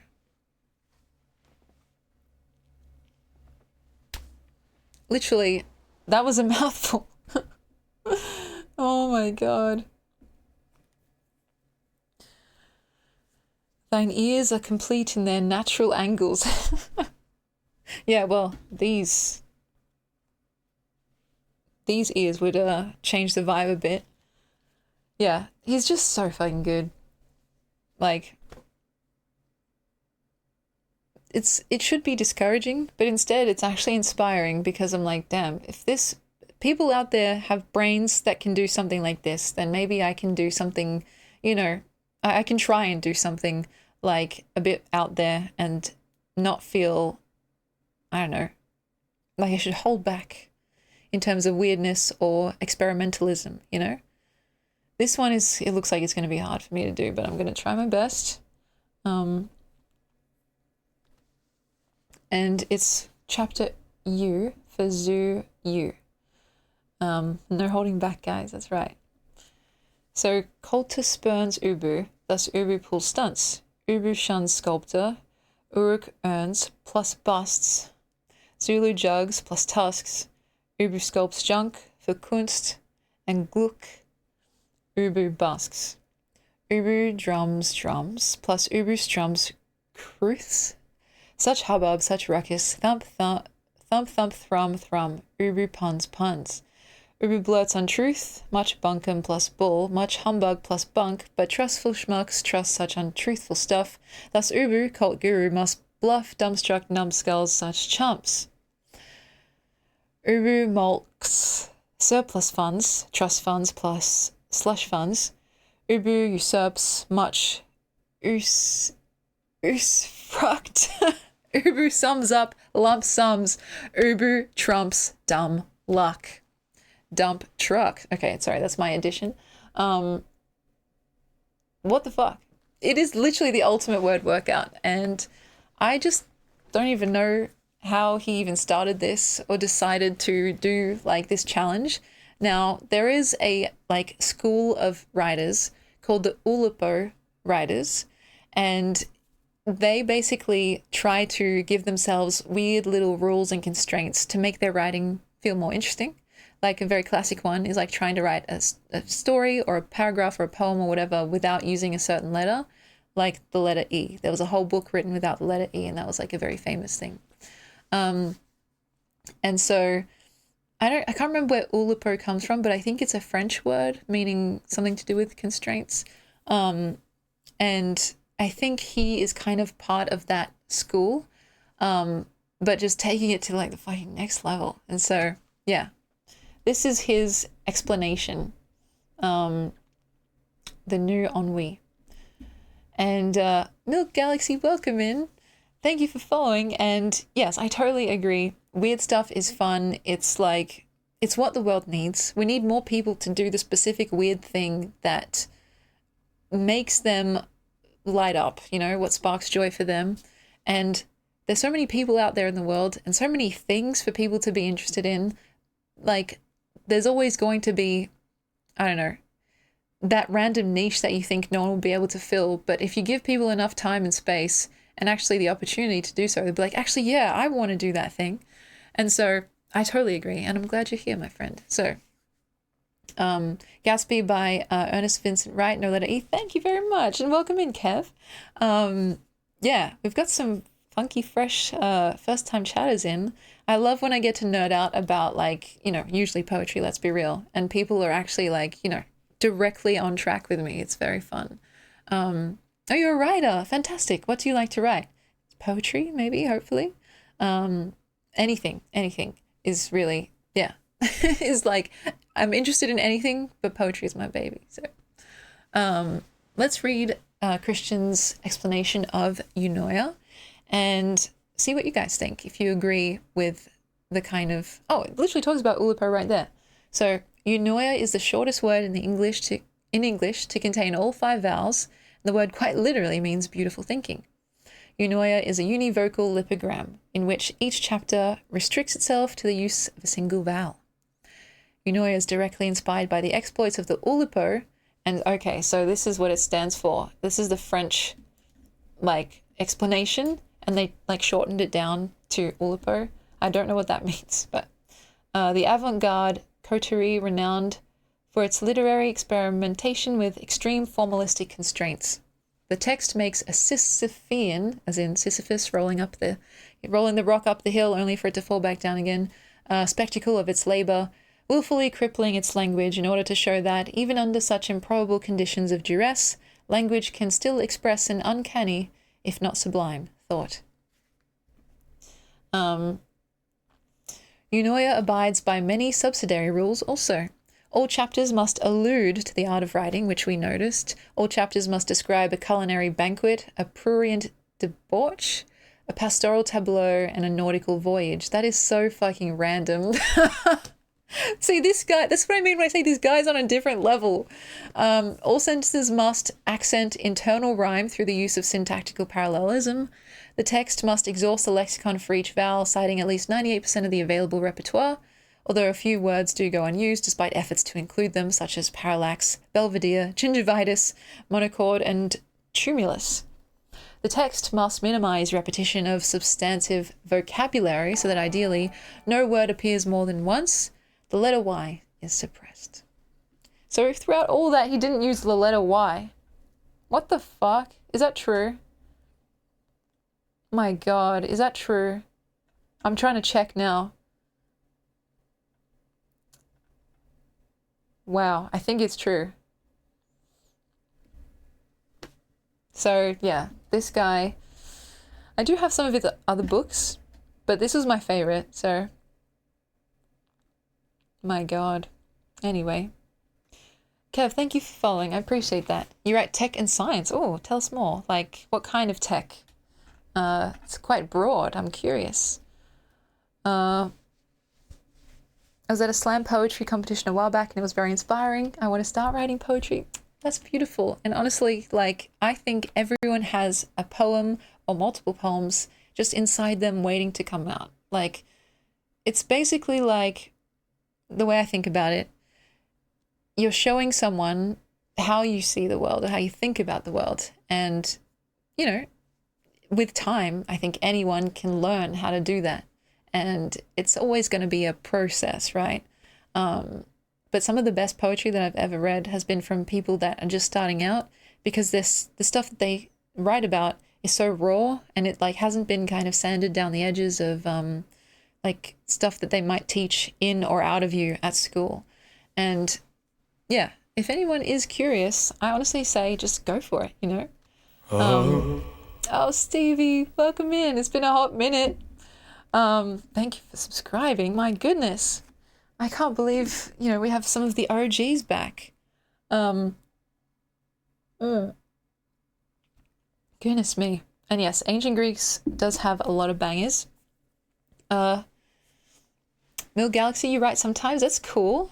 Right now you're working on a visual novel. That's awesome. It's my indulgent weird project and I'm having fun with it. I love that. I think more people should be focusing on their indulgent weird projects because, I don't know, what else is life good for in my opinion? And yeah, the thing is a lot of people are just, you know, getting by and going to work, and that's by necessity. And I think that's kind of sad because, you know, imagine how much cool stuff could be made if people's livelihoods were actually just, you know, taken care of even a little bit more, you know? Just think about all that creativity that's being stifled under economic stress. It's sad to me. But yeah. Kev, you're writing about the application of AI plus the use of VR and AR in sport. Oh, that's interesting. So, like, as in on TV or like to help the athletes train or something like that? Make predictions? Tell us more. Tell us more. But yeah. Steve, I'm glad to see you. It's been a while. And Eric says, I was a film student and have written some screenplays. Oh, that's so cool. But poetry seems intimidating. Trust me, I know, like, oh, hello, computer. I know that it can be kind of scary because a lot of what we know culturally about poetry is some of the very, like, kind of dry works, I'll say. You know, Shakespeare is a whole other category of its own. But, like, when I was in high school, especially, we did a poetry, like, kind of topic, like, term. And it was some of the worst poetry that I've ever read. And it wasn't bad, like, technically. It was just boring as fuck. And, like, this is high school where kids already do not give a single fuck about poetry. And I was just like, I was sad because there's so much cool work out there, like what we just read. Feats of genius, in my opinion. And it needs all the help it can get, the topic itself. Because already people don't really know about it or really care about it. And so it's just, yeah, it doesn't really get the best representation, I think, culturally. It's either the very, like, hard to understand, like, high and lofty, more Shakespearean stuff, which I love Shakespeare, but I don't think it's that accessible to people, especially if you need a whole other book to translate what you're reading.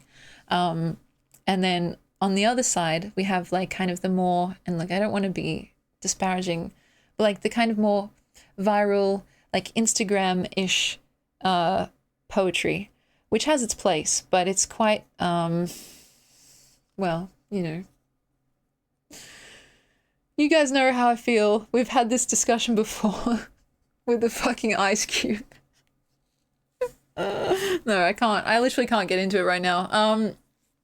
Martinez with the lip gloss time. I got you, my friend. Last time I used this and my lips went bright red, so I don't know if we should try that again or... you can choose if you want.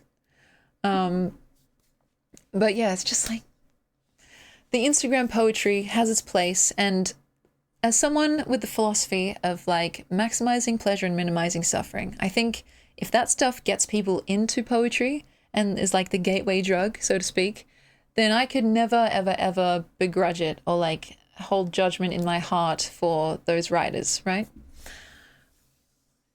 But that being said, some of the stuff that I've read is like, you know, there's memes about it for a reason. Like, you know, I was a glass of milk, but you said you were lactose intolerant. And it's like, oh my God. Oh my God. What is this? What are we doing? Oh, fuck. Sorry. I get literally heated about this. And I kind of forgot literally what I was talking about, but boss.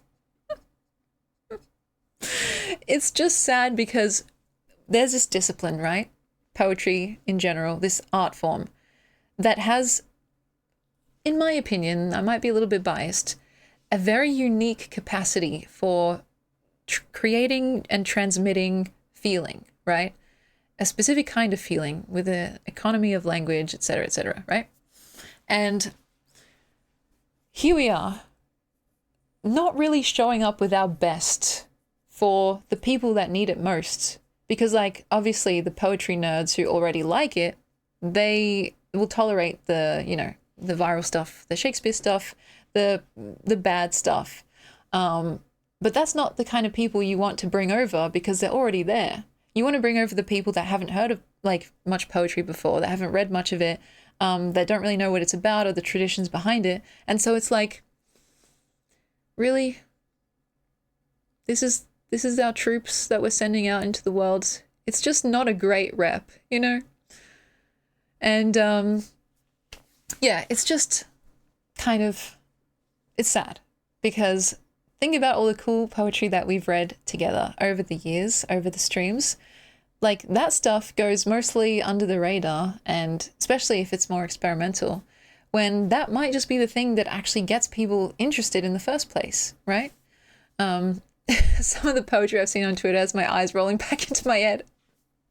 Yeah, I mean, and look, again, I first and foremost want to encourage people to write it, to share it, to enjoy it as an art form. So my exasperation is mostly teasing than genuine, right? But it's just kind of, I don't know. It's like this feeling in me that's like, we could do so much more in this space. And I genuinely believe that it could help people, right? Because this desire that I have to make it more popular or to have it be more popular, it doesn't come from just a random whim. It's backed in a philosophy that I have that states that it can be a form of, like, health, creative health, whatever you want to call it. Like, I think we have many different pillars of health. We've got our physical health, our mental health, spiritual health, if you want to go down that path. And I think sometimes, you know, if you need help in one area more than the other, you can use them to bolster each other, right? And our creative health often goes overlooked at times. And yet it's part of what makes life good, in my opinion. And it's genuinely helpful to the brain to, like, make stuff and enjoy art and be moved by it, to, like, feel new feelings and gain empathy for others. And so I think we could be, I don't know, I'm getting my feels. We could literally be utilizing that a lot more, but we don't. And so, yeah. I got a poetry book at an op shop I've been meaning to read. Yeah, why not, you know? Like, just start with a page or a single, like, section and see how you go. Well, I don't like every poem that I read. I don't like every poet that I read. Twitcher Love, thank you for following. I don't know.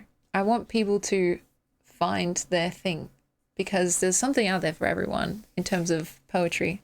And whether it's something like this, you know, Dante's very, very long, like 3-book series, or something like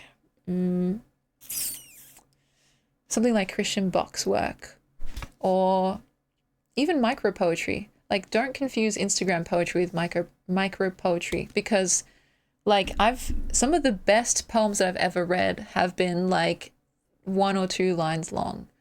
And so it's really, like, you know, it's not the size that matters, but how you use it, so to speak.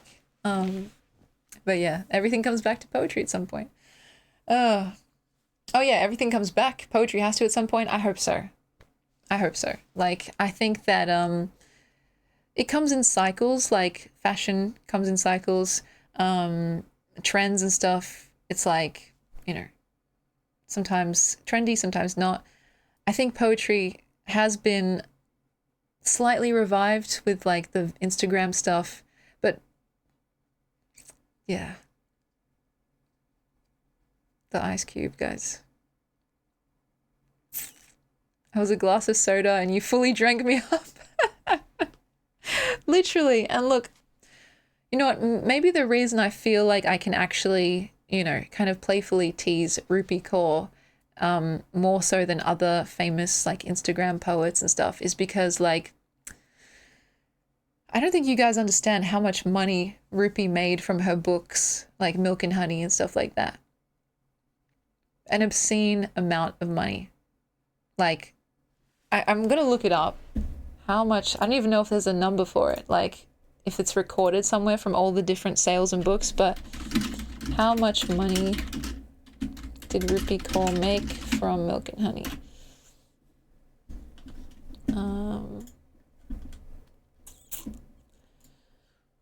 Well, it says here that she sold over 11 million copies, so...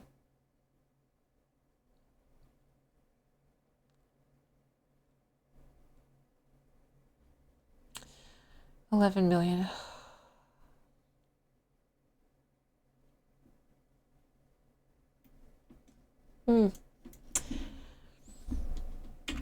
Milk and Honey poem example.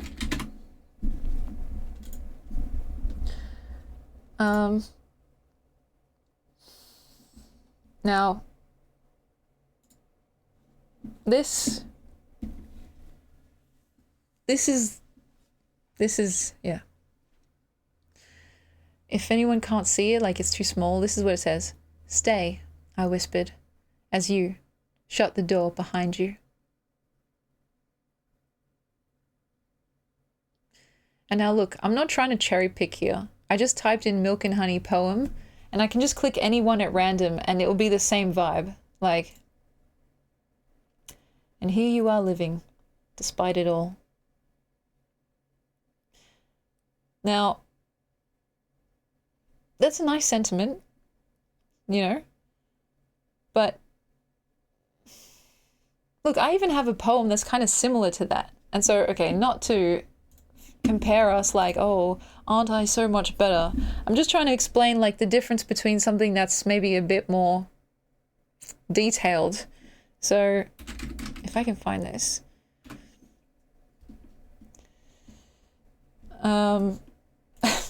I don't think I'm better. I just think I'm different in a way that I prefer.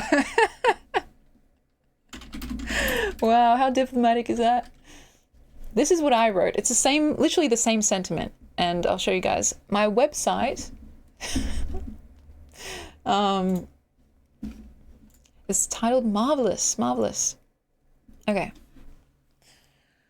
Okay, despite what everyone thinks, today was not a normal day. Yes, the universe still expanded, the clock just kept on ticking, but you still lived. And you live. And what a gorgeous anomaly that is. Like, literally the same thing that she wrote here. And here you are living despite it all.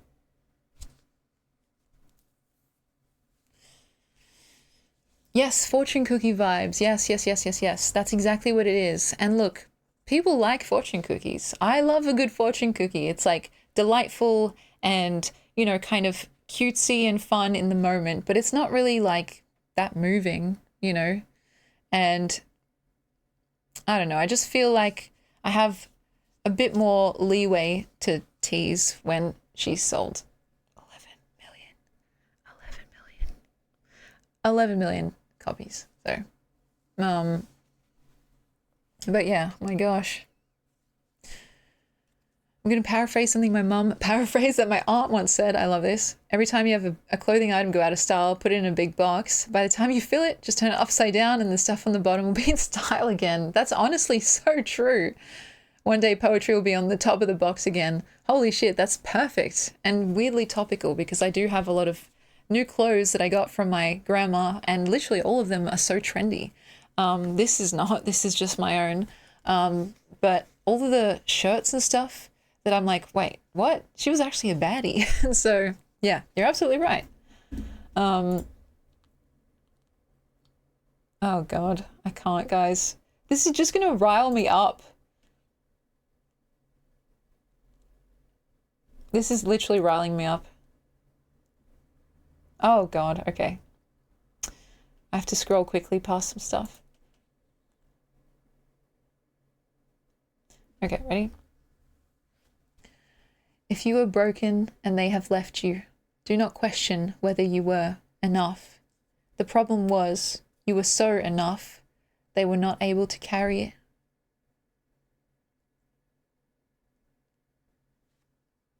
That's deep, man. It comes from a website, 13 poems from Milk and Honey every woman needs to read.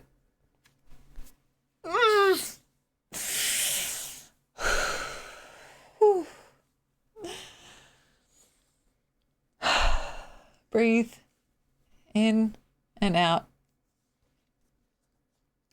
Why would you line break enough only once? Yeah, I know. Oh, God. Okay, so there's a reason why we do line breaks in poetry. That's the thing. There's actually words for each type as well. There's like anticipatory line breaks that come like before the end of a sentence. I learned all this in school and now I've forgotten it all. But it's like it's not random.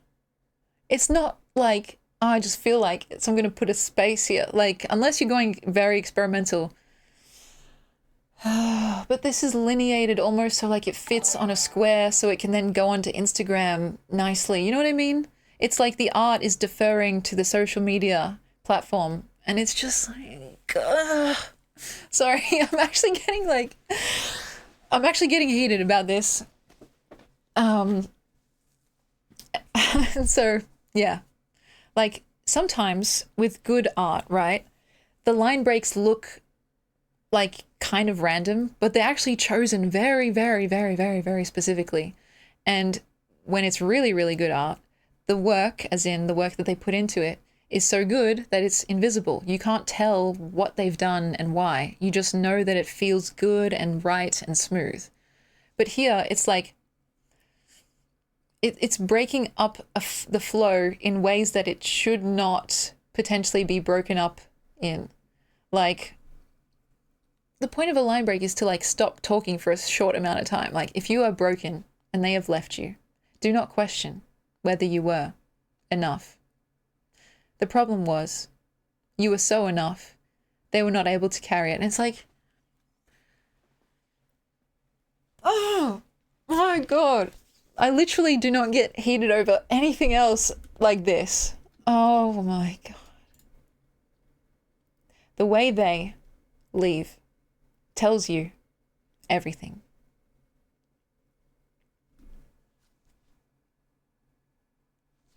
Guys, I'm actually gonna cry. This is hurting me. Oh, fuck. Okay. No, it's okay. It's okay. We're cool. We're cool. We're cool. Melody's welcome in. Just came into the stream and read this poem. I thought I was dyslexic for a second. And I feel so bad for ragging on this lady, right? It's so moving. Like, it hurts me on two fronts, right? It hurts me because 11 million copies, right? But it also hurts me because then I have to be the bad guy and talk about how I don't like this thing that everyone apparently fucking loves and kind of shit on my own home turf because I don't want to. Like, I don't want to be ragging on someone's poetry. It's just... But it's like, this is just not... This is not... So I just feel like a douche, but like... You know...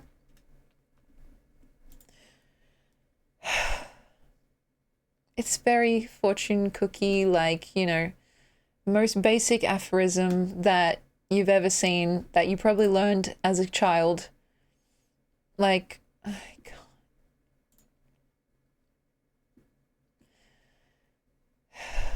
Some of them are okay, I guess.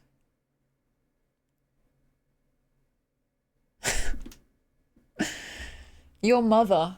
I love a poem that starts with a your mum joke. No, okay. Your mother is in the habit of offering more love than you can carry. Your father is absent. Okay. You are a war, the border between two countries, the collateral damage, the paradox that joins the two, but also splits them apart.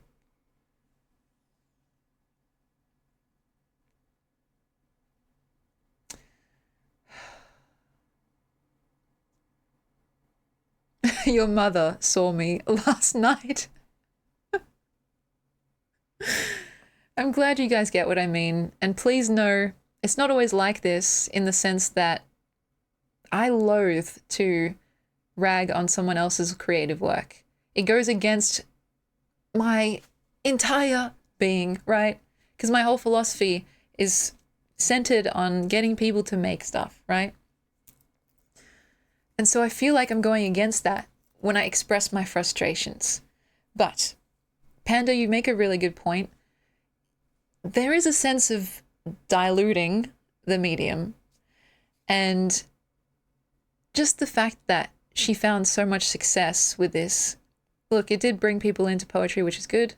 But like, think about all the starving artists out there who've written stuff that, you know, like Christian Bach, his work is like literally a fucking masterpiece, and 2 people have read it. And it's like, it's just sad to me. Like, I don't think Rupi Kaur should not write, and I don't think that she should not find success. I just think that the scales are maybe misaligned to a point where it's sad. Like, maybe she could have sold 10 million books instead of 11 million. I don't know. You know what I mean? Like, give some books to someone else, for God's sake. And yeah.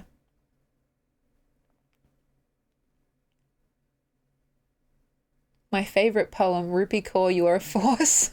Fuck me. And people actually like it as well, right? So when I shit on it, then I feel bad, because there are people out there who genuinely like this stuff. And so I don't want to yuck their yum, or whatever it's called. This is not really loading, but it says, of course I want to be successful, but I don't crave success for me. I need to be successful to gain enough milk and honey to help those around me succeed.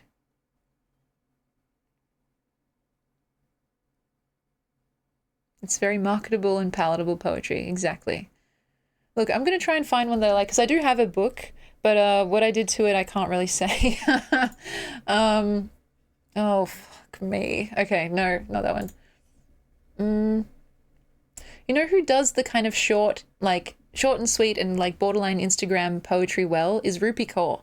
Now, we've done a whole thing on Rupi Kaur and how I think she's secretly the shadow writer for her husband. But anyway, it's poetry for people who don't like poetry. Yeah, like people that don't know what it is, like they're just starting out. And so that's fine, I guess. That's a niche of its own. Okay. I honestly don't know if I can find one just here.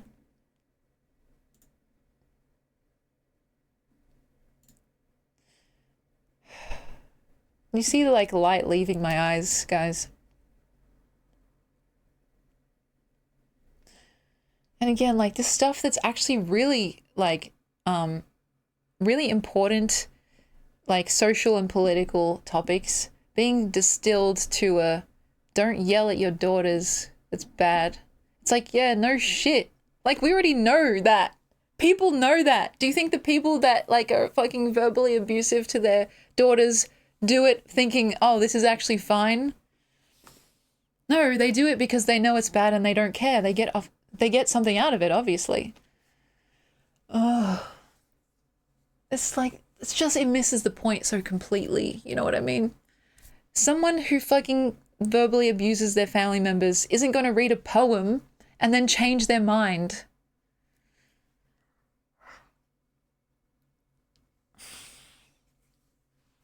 That's what makes me so cringed out, you know? Like with this poem, right? Every time you tell your daughter, you yell at her out of love. You teach her to confuse anger with kindness. Which seems like a good idea. What? When does that seem like a good idea? Till she grows up to trust men who hurt her because they look so much like you. Abusers hate this one trick. See how poetry alters their brain chemicals. That's fucking funny. It's just like, oh, sorry. Sometimes the frustration just comes out and like I can't control it. But it's like, first of all, who even thinks like this? Oh.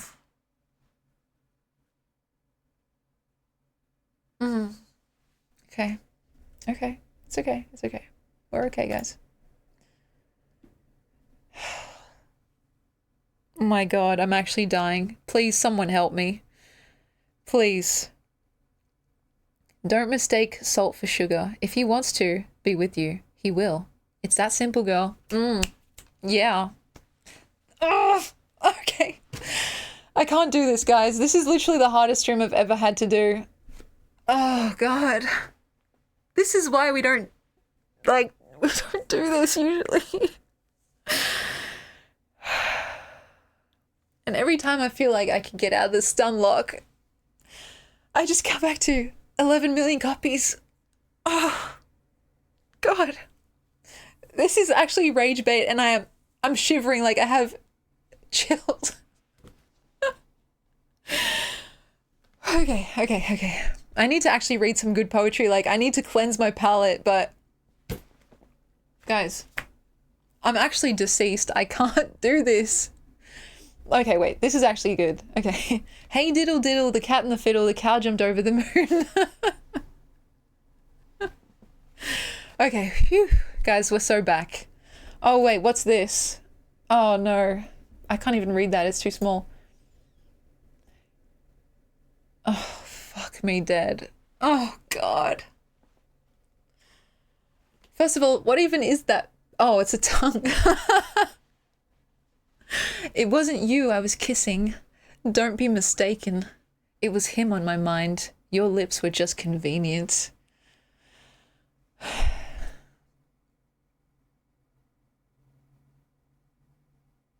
Guys, I'm in actual physical, mental, emotional, spiritual, sexual pain right now. Please send help. Oh, okay. Okay. And yeah, that's actually kind of one of the better ones. Kind of.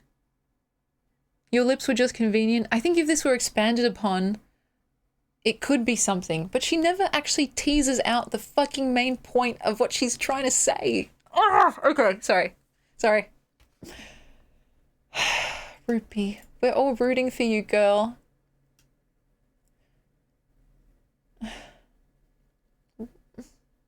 Publish a steamy poetry book and you sell a few copies too. Well, you never know. Maybe that's in the works, but it's not going to be like this, guys.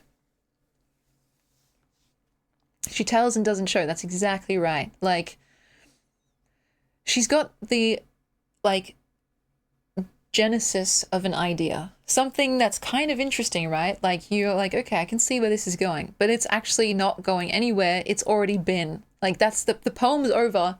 And she's just shown us an idea of something, like a very basic aphorism that, you know, more or less is pretty cliche.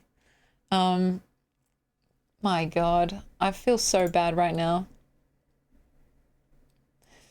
I mean, get your bag, girl. Look, I can't grudge a hustler, but okay, this is this is not Ruby Core, but like literally this actually made me laugh. When I trim my sweet baby's sweet tiny nails so carefully, one by one, week after week, I can't help but think, damn, this is a lot of work. Now, this is going to sound like I'm just saying this, but this actually has a lot more technique to it. Look, there's repetition, sweet baby, sweet nails, and then there's consonants with the S sounds, sweet babies, sweet nails, so, and then one by one, week after week, there's rhythm here, da-dun, da-dun, da-dun, da-dun. I can't help but think, damn, on its own, because it's like an exclamation, like it makes you stop and think. This is, and then it leaves you with anticipation. What is it? A lot of work, the punchline. There is craft in this short fucking joke poem. You know? You think it's going to be, yeah, it's a rug pull, right? You think it's going to be something like, you know, deep and moving about parenthood, but it's a joke about Wow, yeah, trimming your baby's nails, that would take a lot of work over and over again, right? And so it's just like, there's a way to do this like short and sweet Instagram adjacent poetry well. And so it's just, yeah, like, come on, man. I don't even know.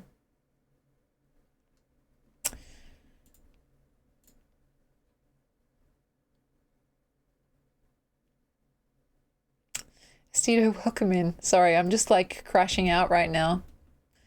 And again, like I've tried not to cherry pick. This is just milk and honey. If you type it into Google, this is what comes up.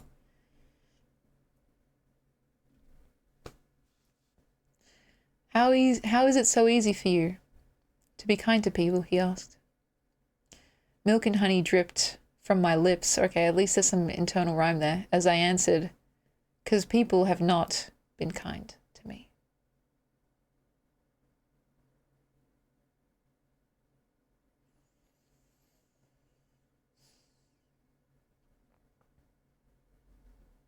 I'm sorry, but that just left me with no thoughts at all in my brain. Like I couldn't say anything because nothing happened. No generation happened in my brain.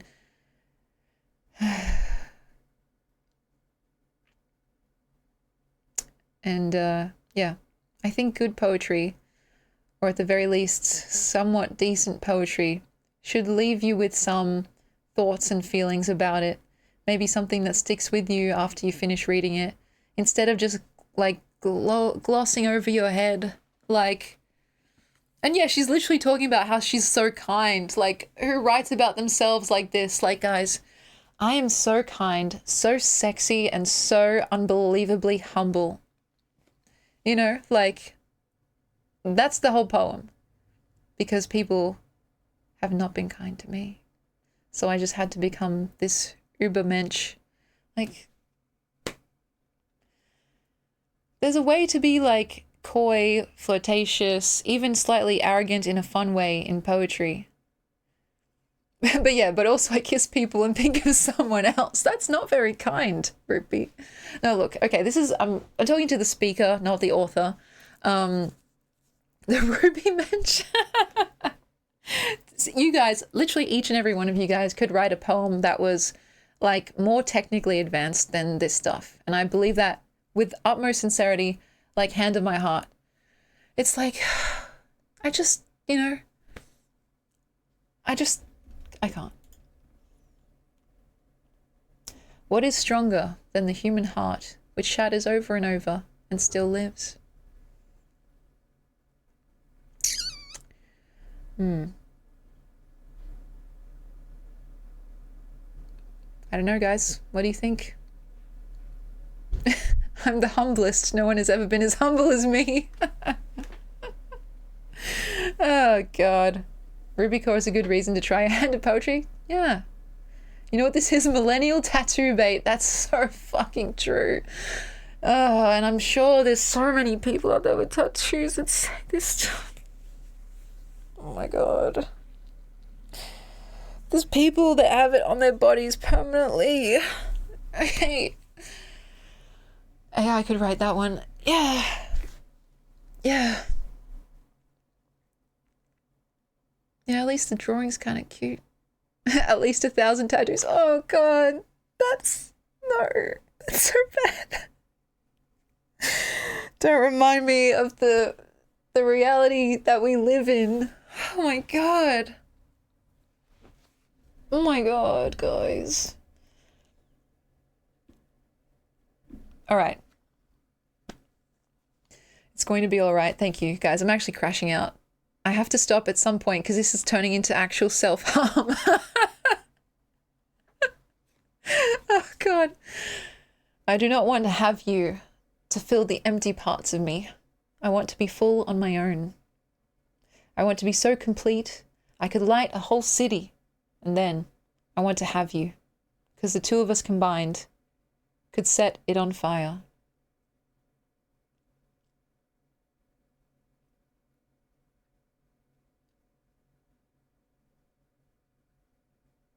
And the image is light bulbs. How do you set a city on fire with a light bulb? unless you break it or in some way transform it. Set the city on fire for real, for real. Imagine you meet your dream partner, 10 out of 10, but then you find out they have a rupee core tattoo. Oh my god. If Germa had a rupee core tattoo, I think that would completely neutralize him for me. And I never thought I'd say such a thing, but maybe it's a sun lamp and the city's full of vampires. That is a fucking incredible punch up. Like, you literally just wrote a poem that's way more interesting than what we just read in like 10 lines. You said like, what is that? 1, 2, 3, 4, 5, 6, 7, 8, 9, 10, like 12 words. You literally wrote 12 words and it's better than that whole thing that we just read. If Germa has it as a tramp stamp, he's back though. Yeah, that's true actually. If I myself had a Koopy Raw tattoo, I would laser it off. You fucking got me with that. Oh god. I nearly spoonerized it back to normal without realizing. Fuck me. Fuck, I can't. If I myself, I like that like formal register as well. I can't. Okay. And then she just says stuff like this, which is like, if you say that it's bad, then it's like you're being misogynistic, right? We all move forward when we recognize how resilient and striking the women around us are.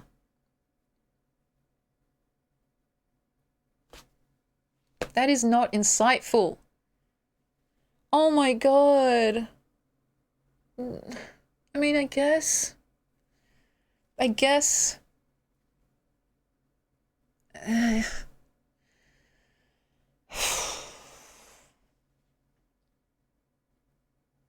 Okay, recognize and resilient has like the repeating RE at the start.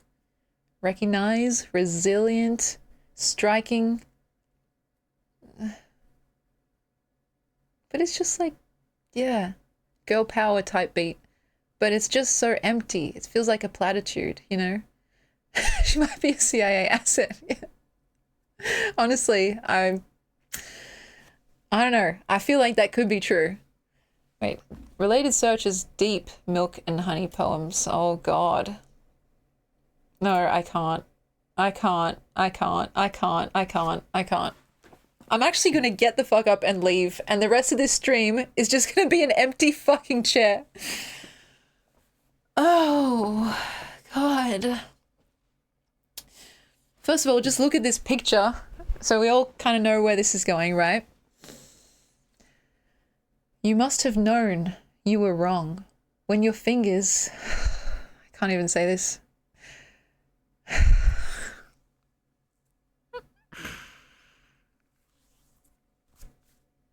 Were dipped inside me, searching for honey that would not come for you.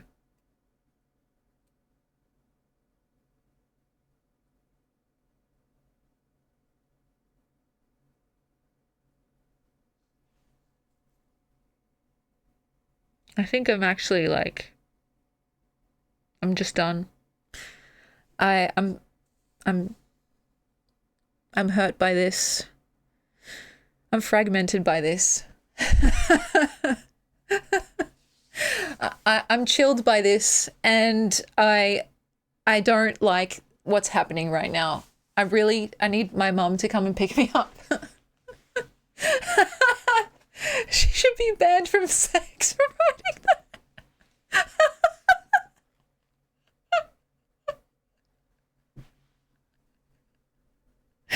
And I think the reason why, first of all, I totally agree.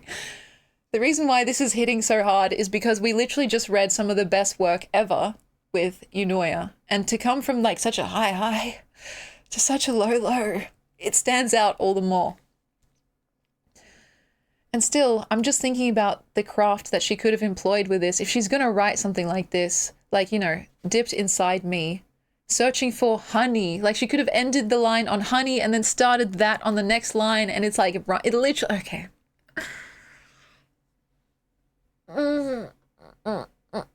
Okay.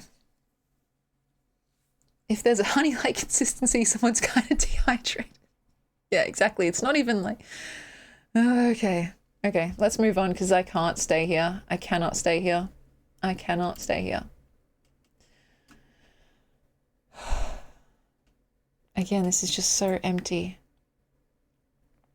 Okay, this is a bit longer. Maybe if she has time, she can tease out an idea. Let's see if this is better. I haven't read this before. Okay. I'm not liking it so far. Okay.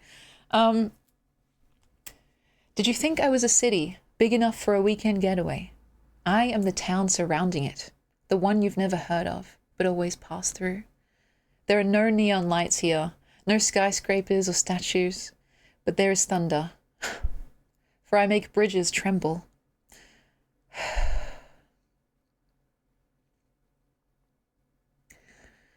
Thick enough, wait, I'm not street meat, I am homemade jam. Thick enough to cut the sweetest thing your lips will touch. I'm not police sirens, I'm the crackle in a fireplace. I'd burn you and you wouldn't take your eyes off me, 'cause I'd look so beautiful doing it. You'd blush.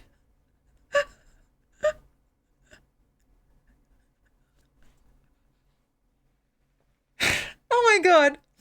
I am not a hotel room. I am home. I am not the whiskey you want. I am the water you need. Don't come here with expectations and try to make a vacation out of me. Yeah, girl. Tell him, girl. Beautiful homemade jam. Definitely not a hotel room. Oh my god. I would need a whole stream to dissect what we just read together. Look. Expectation, vacation. I like the rhyme there.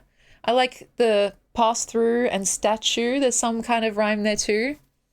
Street meat makes me cringe.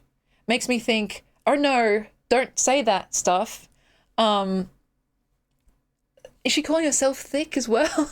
Light the city on fire. She said, I'm not street meat, I'm homemade jam. Those are two completely different categories. So, okay, that's fine. But so wait, the jam is thick enough to cut the sweetest thing your lips will touch. Cut, I'm guessing as in cut through, not actually physically cut. I'm not police sirens, I'm the crackle in a fireplace. Sorry, I'd burn you and you wouldn't take your eyes off me. It's just, I don't know why that just got me. Because I'd look so beautiful doing it, you'd blush.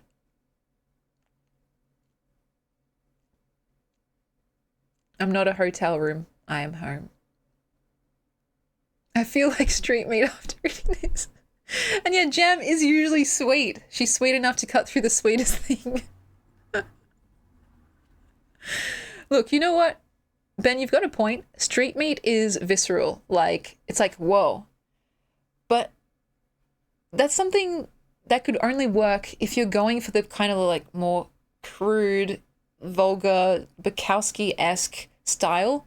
But the rest of it surrounding it is not. And so you just see street meat and it's like, whoa, that's really out of place, right? I could go for some fast food. And yeah, I agree, hotel rooms are far more exciting. I would totally agree with that. And so it's like, you'd blush and be badly burned.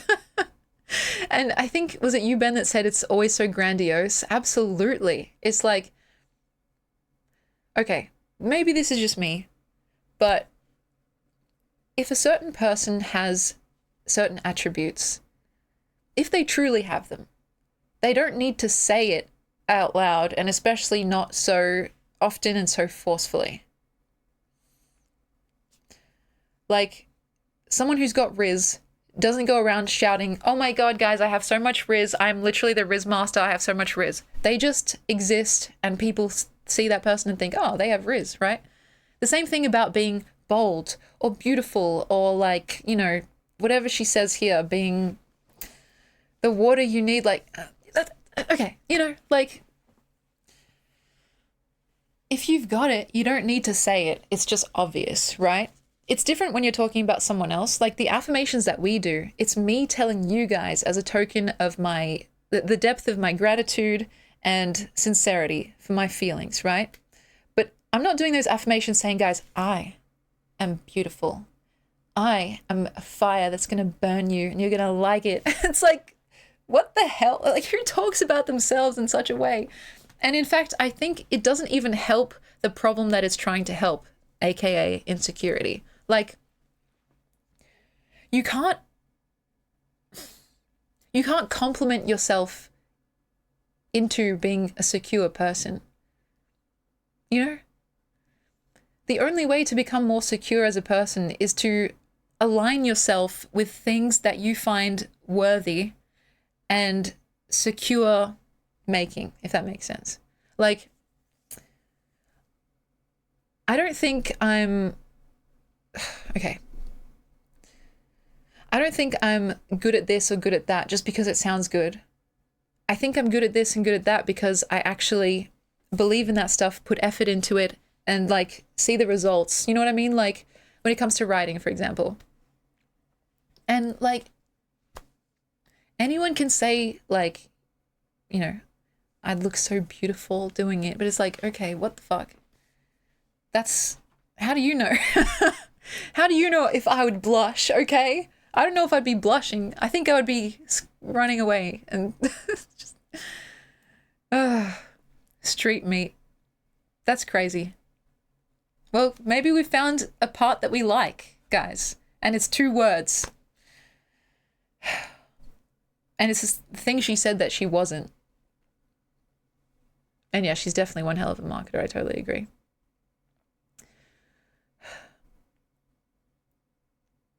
Like, are we feeling like we're done with Rupee? Because I do have ideas for palette cleansers, but holy shit. The thing is, sometimes when I show you guys the work that I love, I personally think it's so well crafted that sometimes it's hard to learn from. But with this stuff, where the craft is a lot more visible, it's actually more of a learning experience because you can see exactly what and why things aren't working. So, God, yeah, okay. This is just, yeah, okay.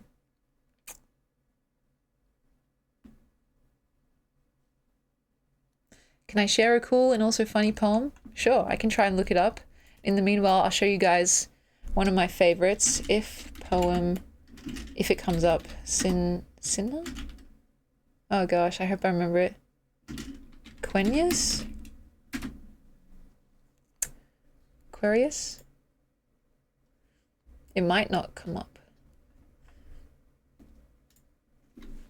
Oh, I don't think links work, but oops. I can search it up if you tell me the title. This is one of my favorite experimental poems, but I don't know if it's on here. I have a screenshot from ages ago called If. I might have to look on my phone for it or in the Discord. God damn.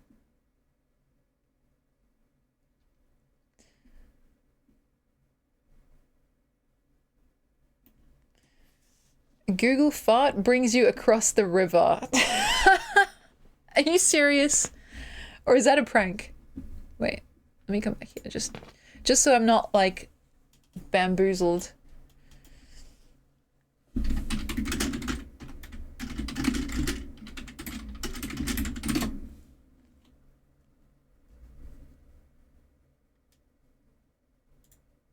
Okay.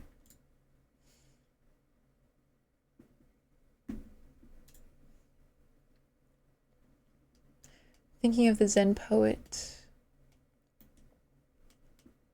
Is it the 8 winds cannot move me stuff? And I haven't listened to much Bob Dylan, though I have a lot of respect for his lyric writing. And yeah, like it just makes me sad that we have so many great writers, creators, artists in general that get, you know, some of them get famous and that's cool and like they get recognition, but then a lot of it just gets overshadowed by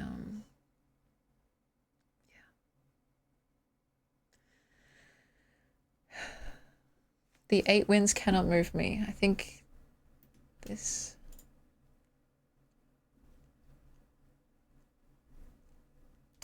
Ad block. What the...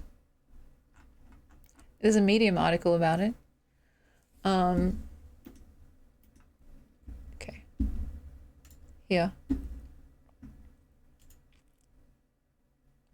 Now forgive me for mispronouncing this potentially. Su Dongpo was a talented and famous author and poet during the Song dynasty about 1,000 years ago in China's history. He had a friend who was a high accomplished monk named Master Fo Yin. One time, while he was in Huangzhou, Su Dongpo had a burst of inspiration and wrote the following poem. I bow to the Buddha, whose light of wisdom shines on us all. Sitting on my golden lotus, even the 8 winds cannot move me at all. After writing it, Su Dongpo felt quite pleased. Not only did he praise the Buddha poetically, he also subtly hinted at his own transcendence, saying that the 8 winds cannot move him. Su Dongpo then sealed the poem in an envelope and had a messenger send it to Master Fo Yin across the river at Jinsan Temple. He believed Master Fo Yin would surely praise his poem greatly. However, when Master Fo Yin read the poem, he wrote fart at the bottom of it and sent it back with the messenger. When Su Dongpo saw the word fart, he immediately became furious and shouted, "How outrageous!" He stormed off to Jinsan Temple to confront Master Fo Yin, but when he arrived, he found that Master Fo Yin had already ordered that no guests would be seen today. Oh, Su Dongpo, even angrier, ignored this and was about to push open the door when he saw a note on the door which read, "The 8 winds cannot move you, yet one fart blew you across the river." Oh my god. Upon reading this, Su Dongpo realized his mistake and was deeply humbled. I love that. Wow. Okay, should we read this next part? In Buddhism, the 8 winds refer to 4 common favorable and unfavorable circumstances: gains and losses, praise and insult, good and bad reputation, joy and suffering.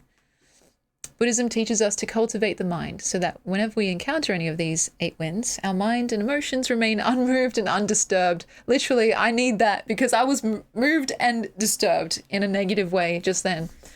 Reading Rupi Kaur's work, this is what Su Dongpo meant by the 8 winds cannot move me. Look at that cute picture.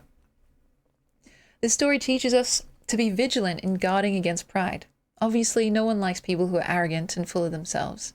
People who are overconfident in themselves are also more likely to take risks that they really shouldn't because they overestimate themselves, thereby attracting danger. Moreover, when we think highly of ourselves, we might boast about ourselves towards others, as was the case with Su Dongpo. This is also very dangerous. Why? Because people will have extremely high expectations towards us. Later, when people observe us, they'll notice that we can't actually walk our talk, and then slander will come. Thus, a person with true cultivation and wisdom wouldn't boast about oneself to others. Yeah, right? We were just talking about this. Oh my gosh, Martinez, I completely forgot about the lip gloss. I will do that right now. Danger's my middle name. Oh my gosh, I'm going to have a drink and then I'm going to put the lip gloss on. I'm so sorry. How do you guys deal with me sometimes when I get on my rants?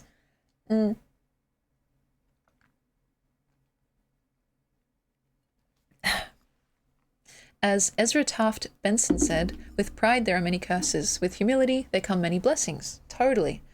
My mentor also said to me before, if you think you're really something, then you're really nothing. Ben, should I get closer for this? This is for you. Ding!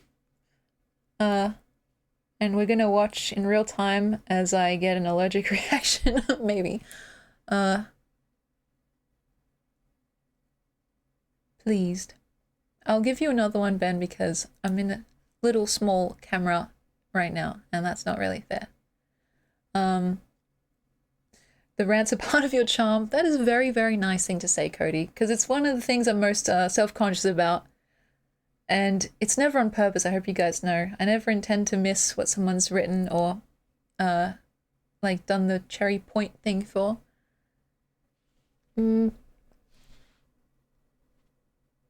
This is clear, by the way.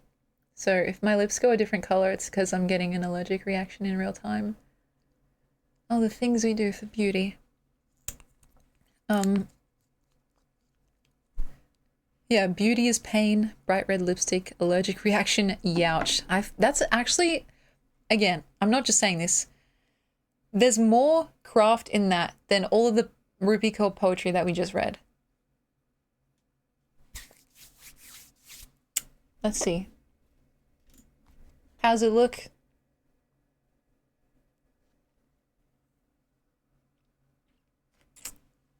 I feel like a red, like strawberry color would go well with this top.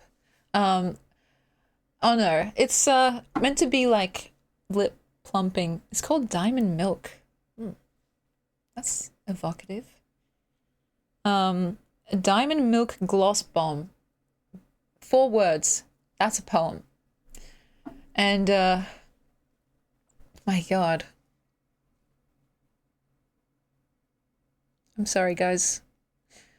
I feel like I have the 1,000-yard stare after doing that deep dive. Imagine if it was milk and honey.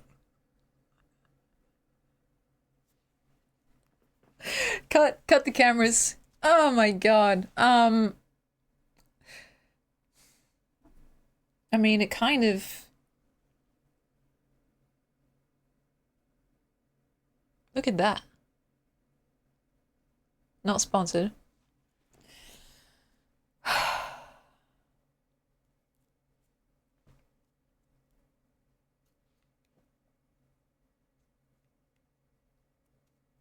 Yet. My gosh. Fenty Beauty is Rihanna's brand, right? So if you want to sponsor me, girl, oh my God, I'm so here for it. Oh, that reminds me actually, another little rant. I've been getting emails in my business account from random companies and stuff. Like, this has happened since the beginning. Some of them are spam, some of them are legitimate. But recently I got an email from a fucking like slots gambling, like betting website or app. And they were like, Emmy Cherry 4, we love your stuff. And we would love to sponsor you if you would play these gambling like games on your stream. And I was like, well, we're not doing that, guys. I know Raid Shadow Legends has actually not reached out in a while. That's interesting. But I was just like, holy shit, these people literally have never watched a single second of my stream or even read anything about it in the description. Yeah, let's go gambling. Aw, dang it. Aw, dang it. Exactly. And so I was like, I mean, of course I didn't respond, and I'm not going to, but it's just like, this is a state of things, guys. I don't even know how much money they were offering, but I have no doubt it would be some obscene amount. Yeah, no gambling stream, unfortunately, guys. And so, yeah. I've been getting some weird emails. Actually, sometimes they're cool. Like, I'll get random Steam keys and stuff, and that's really, like, generous. Or just, like, free demos and stuff that I don't really look at, but still, when I saw that, it's probably still in my inbox. I was just like, what the hell? Yeah, the German wedding brought to you by... Oh gosh, you don't want to know. Yeah. That's just something random that kind of, you know, tickled me because I just thought, wow, imagine how incongruent and out of character it would be if like all of a sudden like one day I'm like, hey guys, okay, so I just had a random thought like completely off the top of my head and we're gonna do something that's quite poetic actually. We're going to take a leap of faith and pick one color over another, and if we picked correctly, then we'll be rewarded handsomely for it. Like, so random, guys. Let's do it.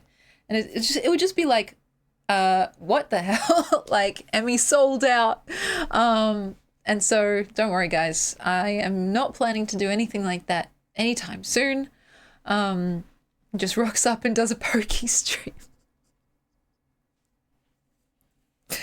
And like, is it even legal? Like, I swear, I know they do it on Kick. Gambling is so poetic. But like, I swear that's literally not allowed. So I don't know what they were doing messaging me. Yeah, it's all about fate, guys. So like, you know, should we go all in on black or, you know, help me out here? It's just so, yeah. It's so weird how like casual it all is as well. It's like, oh yeah, you've got a small audience of people that trust you and listen to what you say and take what you say into account. Would you like to take deep advantage of that? No, thank you. It's like, it's just so normal to reach out and be like, hey, you want to do gambling for people?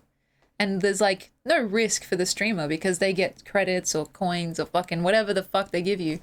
And, you know, you get paid to do it as well. But the people watching, they're the ones that literally get shafted, excuse the term.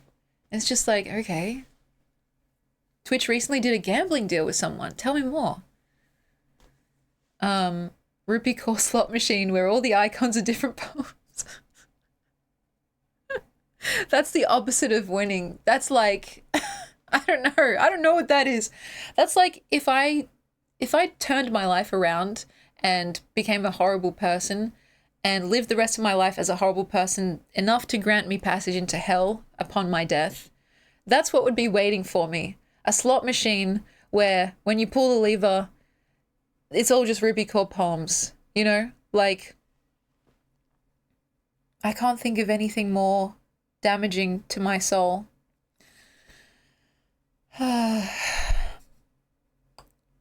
Every time you hit the jackpot, you get a new book of poetry. That's literally something out of fucking Dante's Inferno. Legit.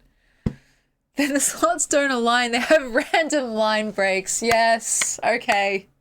You guys, oh my god. I'm glad to be on your good side, guys, because if you were able to put your heads together and create some like evil plan for world domination, it would be over, okay? It would be over for everyone and holy shit. Oh, okay. I'm sorry. I'm sorry. This is not okay. This is not okay. I need a drink. Thank you, Tex. I get to the gates of hell and they're closed with fart on the door. Now that's actually kind of funny though. I'd be like, one last laugh before you're tormented endlessly for all eternity. My god. Wait, so last month Twitch announced something with some gambling collaboration? Ooh. Well, it's never going to happen here, guys, so, you know. Next minute. No. I'm very particular, guys, with the, you know, emails I respond to and the sponsorships that I actually say yes to. I think I've only ever done one. The Udi, which is in here somewhere. Somewhere in there, in the mess. Because, like, I don't actually want to promote something that I don't give a fuck about. It will show all over my face. It will show in my voice. It will show in the dying, decaying expression in my eyes and the sleepless nights that would follow. And so, like, I get about probably, and this is quite small. It used to be more when I was streaming more regularly. I get probably like 5 emails a day from my, like, into my business account. And yeah, I look at them all, but I respond to probably, I don't know, 10% of them. So, oh god, authentic cherry 4. I try, guys. You know, it's like I want to do this as cleanly as possible, and I don't mean clean as in non-explicit. I mean like in a way that feels aligned with what I can bear and tolerate. So yeah, even the mobile games and stuff, like Raid Shadow Legends was hitting me up for a while and it became like a running joke. And it's not small amounts, by the way. Like when they say, you know, we'll sponsor you, like you can do one stream or a couple streams, and depending on how many people sign up, which is another whole hurdle that they kind of hold over you, like it's between like 2K and 10K, which is a lot of money, right? But it's like, that money is literally worthless to me if I have to do something that makes me feel like I'm literally fucking prostituting myself out, pimping myself out to a cause that I don't believe in the slightest. So it's, yeah. It's such an unconnected thing as well. Like, okay, if it was like maybe something to do with books, something to do with like poetry, the creative process, I'd be like, oh, actually, let me try this product for a bit and see if I actually like it. Like, I don't know, I can't even think of something, a special bookmark or like a special type of pen. Like my Remarkable, I wish I was sponsored by them because I fucking love that thing. But no, it's like Raid Shadow Legends collab with Emmy Cherry.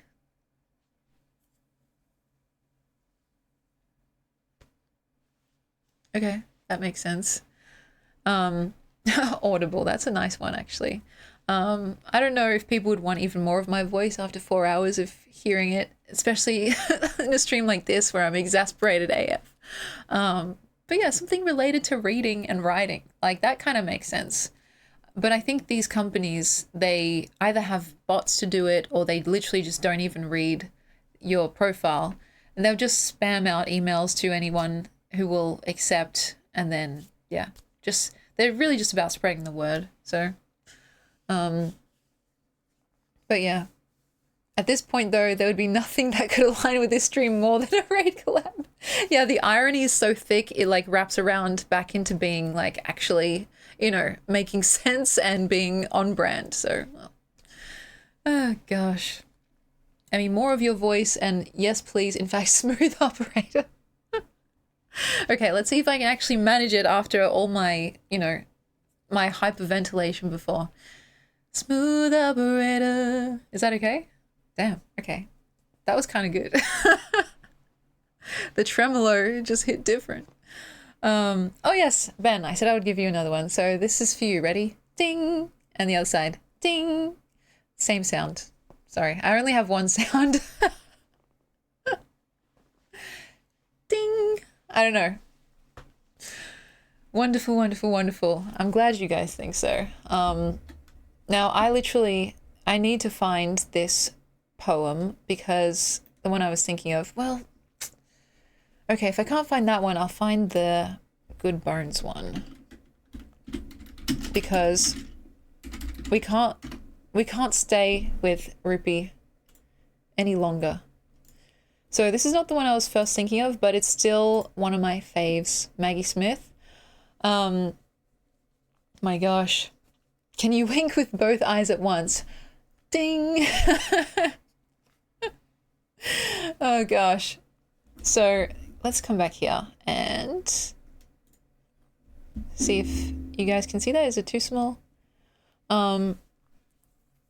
This is one of my faves. I have a lot of favorites. But we'll read it and talk about what makes it interesting to me. And it'll be a palate cleanser because, like, I need it. I don't know if you guys need it, but I do. So, Good Bones by Maggie Smith. Life is short, though I keep this from my children. Life is short, and I've shortened mine in 1,000 delicious, ill-advised ways. 1,000 deliciously ill-advised ways I'll keep from my children. The world is at least 50% terrible, and that's a conservative estimate, though I keep this from my children. For every bird, there is a stone thrown at a bird. For every loved child, a child broken, bagged, sunk in a lake. Life is short and the world is at least half terrible, and for every kind stranger, there is one who would break you, though I keep this from my children. I'm trying to sell them the world. Any decent realtor, walking you through a real shithole, chirps on about Good Bones. This place could be beautiful, right? You could make this place beautiful. Now, sometimes I think people are surprised that I like this poem so much because I think in general I'm pretty optimistic as a person, or at least I try to be. And this poem at first glance seems quite pessimistic, right? But I think by the end, there's like kind of a coda, C-O-D-A, which means in poetry like a turn or a twist. And the twist, which usually goes the other way into negativity actually twists into hope and like inspiration, and is gently poking fun at itself at the same time. So, you know, talking about Earth as a real shithole, well, it kind of can be sometimes, you know. But the idea of something having good bones is like the idea that something intrinsically inside, in its makeup, like its most essential structure, is like salvageable. Yeah, and it believes that it could be beautiful. That's so right, Ben. And so the repetition and like almost like the imploring and seeking, this place could be beautiful, right? The right is like it's inviting you in to agree or disagree. You could make this place beautiful. Declarative statement, like no hedging. There's no question mark. You could. And there's a bunch of repetition throughout the whole poem. Life is short, delicious, ill-advised ways, something, something, keep this from my children. The word beautiful at the end. And so you get this sense of like something that's moving with momentum, but slowly. It's kind of backtracking on itself, like almost like 2 steps forward, 1 step back kind of thing. But at the same time, it's still moving forward. And that's kind of partially, at least adjacently, what the poem's talking about as well. Like, sure, there's bad things about this earth that we're on, but it could be beautiful and it could be more beautified, right? And it's up to us. Like, it literally points to you, the second person point of view pronoun. You could make this place beautiful. Not I, not he, she, not they. Not me, not Hermione, you. And so, I don't know, there's just something so like arresting about that. Yeah. And interesting how good bones, which is the title, is only said once, if I'm not mistaken. Even the decision to pull the phrase good bones for the title, yeah, shows more poetic intuition than Ruby could dare to dream. Yeah, and it's just like, I don't know, there's a story here to unfold. Whereas I think with a lot of Rupi's work, maybe because it is short, you can't unfold it any further. It's already been completely laid flat, laid bare, like it's giving you everything, the cards are on the table. With something like this, you have to pick through it and like find the lush undergrowth, so to speak, to kind of get the full picture, right? And that idea of keeping these kind of harsher truths from Maggie or the speaker's children is also like, there's a whole world here. So there's a speaker who has kids. There's a speaker who believes the world is at least 50% terrible, but still not giving up. Who believes that, like, you know, for every love child, there's a child broken, bagged, sunk in a lake. Like, holy shit, that's intense imagery, right? And make no mistake, the line for every bird being followed directly by for every loved child, like comparing the like innocence and fragility and kind of like the vulnerability of a bird to a child is like no doubt intentional, right? And so there's so much happening here, right? There's so much you can unpick. I could literally do this for hours. And when we look at something like the more Instagrammable poetry, you could not, like, you would run out of stuff to say. Like, I literally ran out of stuff to say directly after reading it. I had no further comment. And it was not a good kind of speechless. It was like, well, that did not give me anything to say at all or to think about. The thinking was almost already done, and it had already been done even before the poem existed, because there were platitudes that everyone has heard a million times before. Like, girl power, or like, you know, I'm gonna burn you with my fire. It's like, what the hell? And so, I don't know, maybe Street Meat was like the best thing that we read of hers, because it is kind of something that sticks in your mind. But maybe she's just trying to play it safe. And I don't like when people defer to palatability purely for seemingly economic reasons. Like, girl, would you be writing this way, like in your own diary? I don't even know. Or is it just because you think this is going to attract the widest net the biggest audience because it's so accessible. It's like a kid could read this and get what you're talking about. Like, it just feels, I don't know, strange, not dishonest. I think that's uncharitable. But like, what are we doing here? She needs to go back and reevaluate her relationship with street meat. There's something there. Honestly, yeah. I'm kind of warming up to it too. But see, this is like a poem that you could literally dig into, right? There's other ones too. They're on the Discord. Let's see if I can see them on my phone. And look, I'm not saying that the ones I put there or talk about are like, you know, definitively better or worse than stuff that other people like. Let me see. It's in literature class, I think. Maybe. It's just like, you can see the craft, I guess. Okay.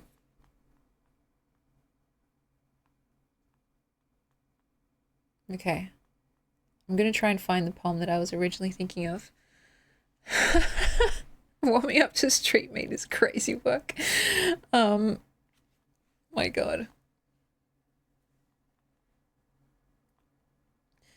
Actually, the literature class section is really cool. I like it a lot. And sometimes I just scroll back and read some of the stuff that we've all posted. Because I forget, you know, and like sometimes in my photo album, like I'll clear off all my photos, put them onto my computer and lose a bit of access. So it's like nice to have them stored here, and there's some really good stuff.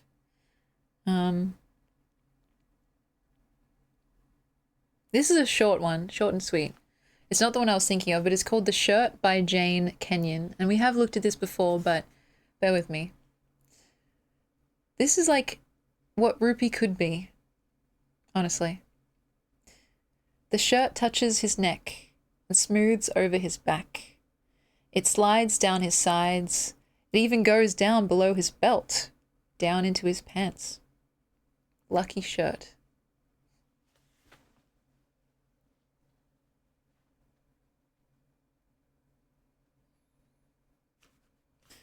Now it's short and sweet and cheeky and like kind of not taking itself too seriously. But listen to all the S sounds. Shirt, touches, his, smooths, slides, sides, his belt, his pants, lucky shirt. Like this, the S sounds are kind of mirroring the way the shirt is meant to be sliding like onto his body. It's a very sensual kind of feeling and reading, right? And it slides down his sides as the I sound that's repeated. Neck, there's the K sound, and back. Like there's a lot of craft happening here. And it's just like 1, 2, 3, 4, 5, 6 lines. It's the Instagram size. So I don't know if you guys can see. Oh. No. Like, and yet there's so much more happening. And it's just like, this is what we could be getting, guys. This is how well we could be getting fed, but instead, no. No.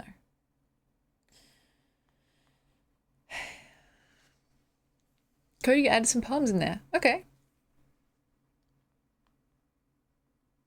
Yeah, I'm scrolling way, way back because I think I posted this one ages ago. Oh, and there's Good Bones again. The sink only drips during meditation. I fucking love that one too.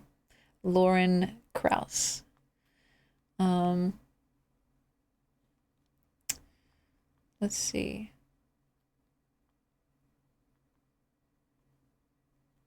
Happiest Moment is another one of my favorites.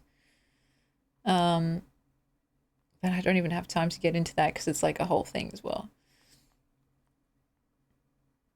Oh, I really like this one. It's a letter to the person who carved his initials into the oldest living longleaf pine in North America. Tell me what it's like to live without curiosity, without awe.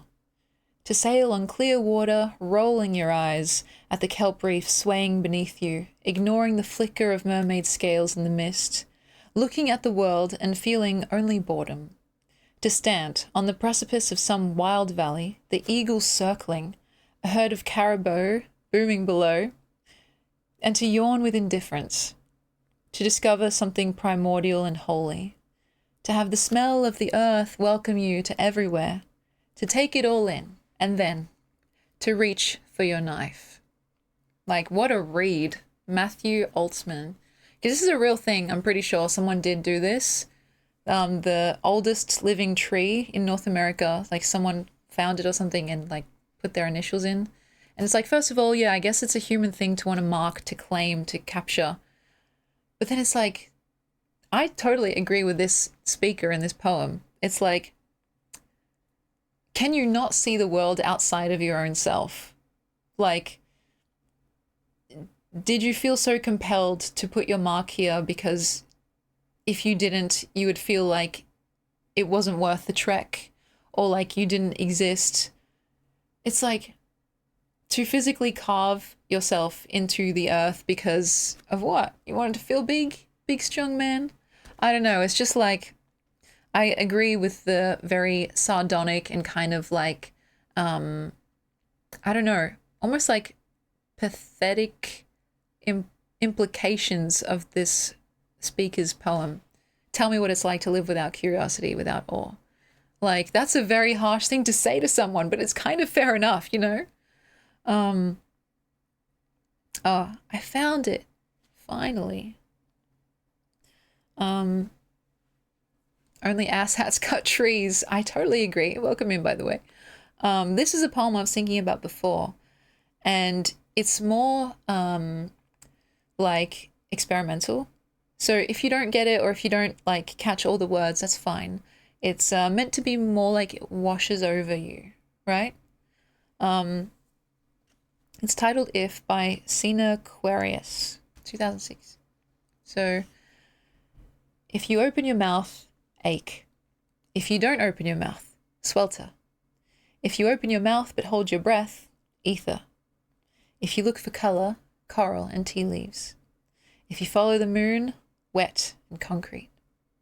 If you cling to the earth, pistil and candy apple. If you give up your garden, maize and globe, hydrangeas and moonvines. If you lose your shoes, pomace and strain. If you have no money, tin, linen and clang. If you lie down with dogs, pale and tender. If you watch television, carrot and yanking. If you embrace nothing, luster and tar. If you know sorrow, whistle and salt. If you lie down with birds, currents and vertigo. If you can, software and lingerie. If you should, totem, forelock, tibia and stamen. If you are blonde, topple, flax, moraine. If you love flowers, do not fold. If you follow the sun, straw and oval. If you hide, velvet and myrrh. If you are a redhead, pepper and artichoke.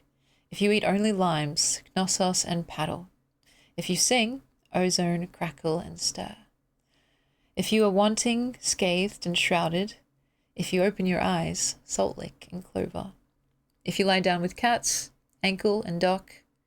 If you follow your heart, sledgehammer. If you embrace all, oarlock and tidal. If you look for light, spleen, splint. If you follow the earth, spade and compass. If you lie down with fish, ice cube and convection. If you know anger, detonate and flex. If you give up walls, columbine and feather. If you are still here, present and peel, dandelion and lemon hound. So it's like very associative, right? Like it's very kind of joining words based on potentially vibes, vague connections that seem like idiosyncratic at first glance, but then once you pick at it, it's kind of like you can see where the writer was coming from. So like something that stood out to me just then was if you're a redhead, pepper and artichoke, because like redheads kind of associated with like fieriness or like spiciness almost, and then we've got like the peppery kind of verve, I guess. And then artichoke, I don't know, like it's a vegetable that looks interesting. Personally, I don't like the taste of artichokes. But yes, very much of like word association. And yet sometimes certain sentences will jump out that feel so true. Like if you follow your heart, sledgehammer. This very heart meet hammer situation. And if you follow the moon, wet and concrete, because the moon does kind of look like wet concrete sometimes. And you look up and it's just like this pale gray, sometimes glistening, just disc, right? In the inky black night. And so I'm like, yeah, I can see I'm getting closer to what's at first quite a foggy picture, but then you sit with it for a bit and not just the associations themselves, but the actual sounds of the like words used. So if you don't open your mouth, swelter. If you open your mouth but hold your breath, ether, like the swelter, ether, it rhymes. If you look for color, coral and tea leaves, so it's like k, k. And yeah, it just continues like that all throughout. And so there's something kind of nice at times about reading something that you don't fully understand, but you're there for the ride, essentially. And I love that one so much because it's like, I don't know, it's simultaneously super clear and also super opaque. And I don't know what the speaker or the poet was thinking when they wrote that, but I'm glad that it exists and it's very evocative to me. Sometimes I'll just have a random line from it pop into my head, and I've tried to write like that before. It's actually harder than it seems because it seems random, but it's very much not. And so to write like that, you have to almost reverse engineer something that seems like it should be very effortless. Yeah, so look into their mind for sure. And I think, with a lot of experimental poetry, if it's just being experimental for the sake of, I don't know, raw XD, look how random I am, sometimes it can feel a bit shallow. But if it's experimental because the form is actually serving the content, then that's when you get some real magic happening. Like, when the Oulipo poets and stuff write with their crazy constraints, when they take out the letter E from their novel or whatever, or when Christian Bach does his whole Eunoia thing, it's not just because wouldn't it sound cool or wouldn't it be cool if? I'm sure that's a part of it. But it's because they're trying to explore the edges of what we can do with language, what happens when you like push and pull at something that typically, we just not take for granted, but we kind of use as intended usually. How far can you actually go? Is it even possible? And that stuff is interesting to me. And that's when the text is actually made richer by the experimental form as opposed to just being like added on for no reason, if that makes sense. And so if I look at my website, I wonder what is the most experimental thing I've got on there. That's like probably besides the university stuff. Because I've kind of moved away from it actually, that style. Maybe this. Okay. This is just something random I landed on. Might not be the best example, but I'll show you anyway. So here, Gaze of Harmony. It's a slight visual poem, and this is something I wrote in university. The little thrills you bottle up in me.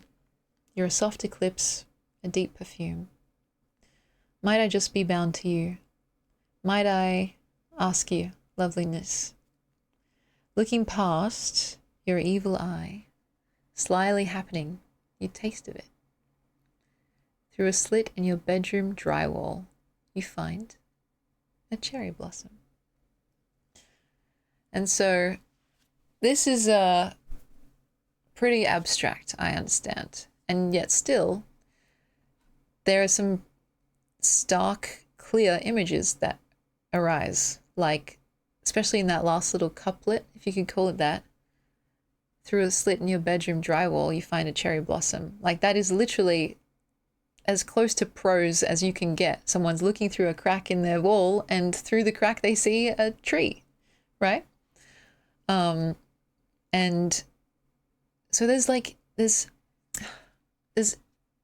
evocative imagery and language, right? but not giving you the full like story straight away. It's basically asking you to sit with it and see what comes up, what feelings, what like, I don't know, what associations your mind goes to. And then if you look even closer, you might notice that there's a line down the middle. If I can zoom in here, is this going to work? Oh gosh. I don't know if you guys can see this, but see in every line the word you? It's aligned so they all follow each other in a vertical line down the middle. And it's more or less in the center. So the little thrills, you bottle up in me. And right under that, you are a soft eclipse. And then under that, you. And so it's like, what does that mean? What do you guys think? You know? There's something about reorganizing your world entirely. So this person seems to have a gravity that becomes like, you know, your guiding light, like your north on a compass. And then the lines themselves, they're almost like the line between eclipse A, I and ask, past and your, and then find an A again. It's almost like those are the slits in the walls that you can look through. And so there's stuff happening, right? It looks oblique at a first glance and potentially a bit intimidating because of it. But then it gives itself away little by little. And yeah, feels like peering past something ugly to find something beautiful. That's a beautiful way to put that. And, you know, it's like a poem doesn't have to necessarily tell you exactly what it's meaning. And it can be fun to sit in the what if, to not have to be resolved. But then it can be fun to theorize and come up with your best guess, because that actually flexes the like kind of comparative analysis or like pattern recognition stuff in your own brain. We did that a lot in literature class, trying to make a case for something like, oh, this is about XYZ. Well, how can you prove it? It's less about being right and more about being compelling, like convincing. And so, you know, what does it mean that this also looks a bit like a crescent moon? Is there anything to do with that? Like, you know, and so, yeah, I can't tell you, despite writing this, I can't tell you what it means, because it doesn't just mean one thing. And even if I said, oh yeah, this is about da-da-da, like as soon as I share this with people, I mean, it stops being fully mine and starts being more like ours, like a collaborative kind of thing. The text is alive and it will respond to you. If you respond to it, it'll meet you somewhere, but you have to actually, like, you know, get onto its level for a bit. But yeah. And yeah, sometimes dissecting can be the wrong move. Sometimes just enjoying the feeling is part of, you know, oh, what is happening here? Part of the fun. See, this is a very short poem. This could be my rupee core moment. For better or for worse, I hope that you have the day you deserve. Though I will say worse has a slight rhyme with deserve, hope, and have. Like this craft here, you know what I mean? It rhymes, it passes, thank you, thank you, thank you. And it's like, on the surface level, it's a nice thing to say, but then again, I hope that you have the day you deserve does not equal I hope you have a nice day. It's like, if you're a douche, I hope you have a terrible day, you know? And so I feel like if it were Rupee Kaur writing this, she'd be like, I hope you have a terrible day if you're a terrible person. You know what I mean? She's laying the cards on the table. And so, Yeah, it's just like leaving it more up to interpretation, or like not hand holding the reader so much, because I trust the intelligence of the people that, you know, may stumble across my work. I don't want to insult that by just being like, oh, by the way, this is exactly what I mean. Because, like, takes part, like, most of the fun out of it. And yeah, Cody, you're right. Good art will mean different things to different people. And so I could be someone's rupee core. They could be like, oh my God, I hate Emmy Cherry's work. It's literally so bad. And that's fair. The very, like, most I can do is try to explain what is happening craft-wise and make a case for the compellingness of the craft. But in terms of, like, preference, people's flavor, you know, particular flavor, I can't force anyone to like it. And so, yeah, especially more of the experimental stuff. So,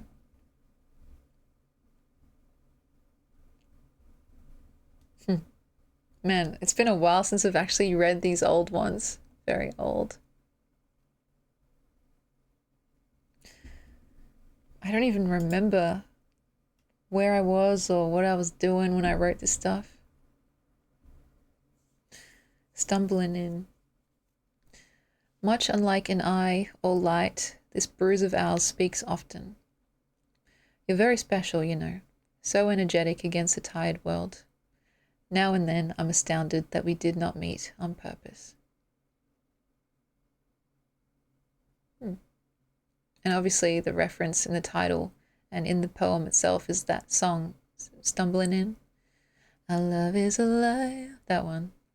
So it begins, foolishly laying our hearts on the table, stumbling in.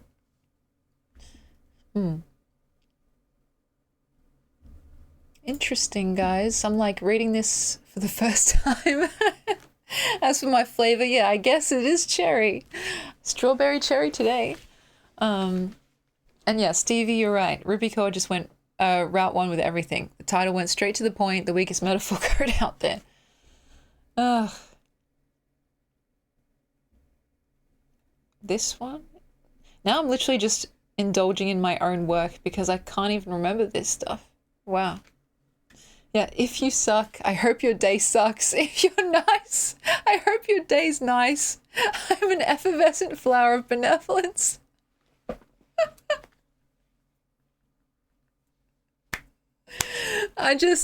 Melodies, fucking hell, that's hilarious and exactly right. I feel like she's in the room with us. +2 street me. I'm dead. I'm actually dead, guys. Oh, God. We've had some high highs and some low lows. Let me just tell you that. Because you guys make it so funny, but then reading the actual stuff is so... It's hard. It's hard for me, guys. So, God. You know, one day I'll see if I can write something that, you know, I say is rupees, and if you guys believe me or not. Like if I said, oh guys, this is one of her newer works, what do you guys think? And see if you guys just say, oh my God, this is so bad. Like, if you heard this, would you think it was Rupee's work? It's titled, Who Else Hates a First Draft? Oh, that is my hand, heaven bound. I listen to what I say and it collapses like fruitcake, like sand, exactly as sustenant. A first draft might as well be a first relative or first spider, just as vulnerable, just as terrifying. All day a first draft is being made, body hot and uncomfortable. Sometimes I'm ashamed of what I might trade for a second, a third, or God forbid, a darling to save. Like, again, you know, maybe because it's my own work, I feel like I can point out more of the craft elements. But listen to these sounds. Collapses, exactly sustenant, sand. Like, in that line, there's a bunch of S sounds again. And then sometimes I'm ashamed of what I might trade for a second, a third, or God forbid, a darling to save, you know? And so I'm like, okay, there's stuff happening underneath, right? And I've tried to do that with Rupi's work, maybe because it is so short, but sometimes it's like there's no assonance, there's no consonants, there's barely any repetition, there's barely any subtext. It's all just text. Now, ironically enough, this is basically a lot of text as well and not much subtext. But because I'm just talking about what it means to write, the experience of writing and how it can be frustrating and, you know, energizing at the same time. But here's some subtext. A first draft might as well be a first relative or a first spider, just as vulnerable, just as terrifying.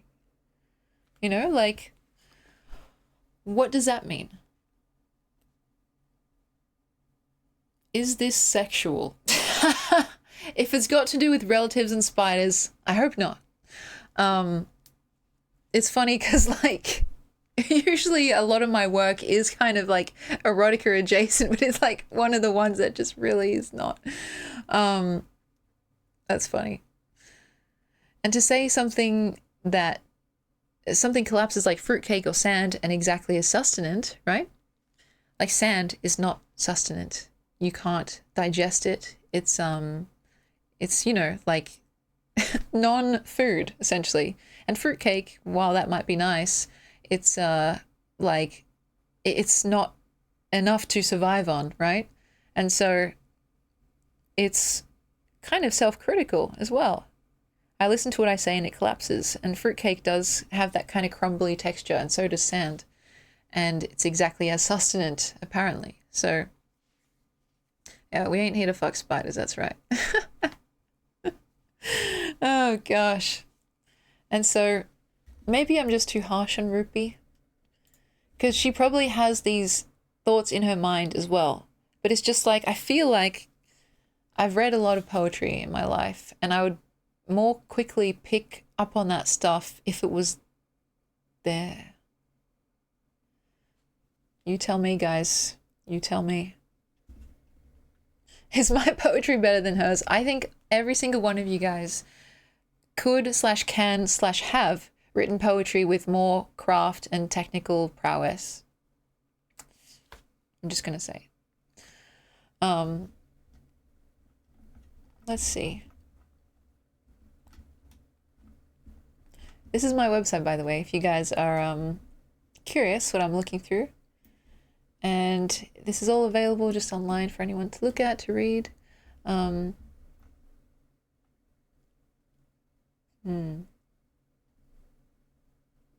like this one, Memory Milkshake. See if this works. Yes, I do have a website. There it is. Thank you, Stevie. This was something I submitted for school as well.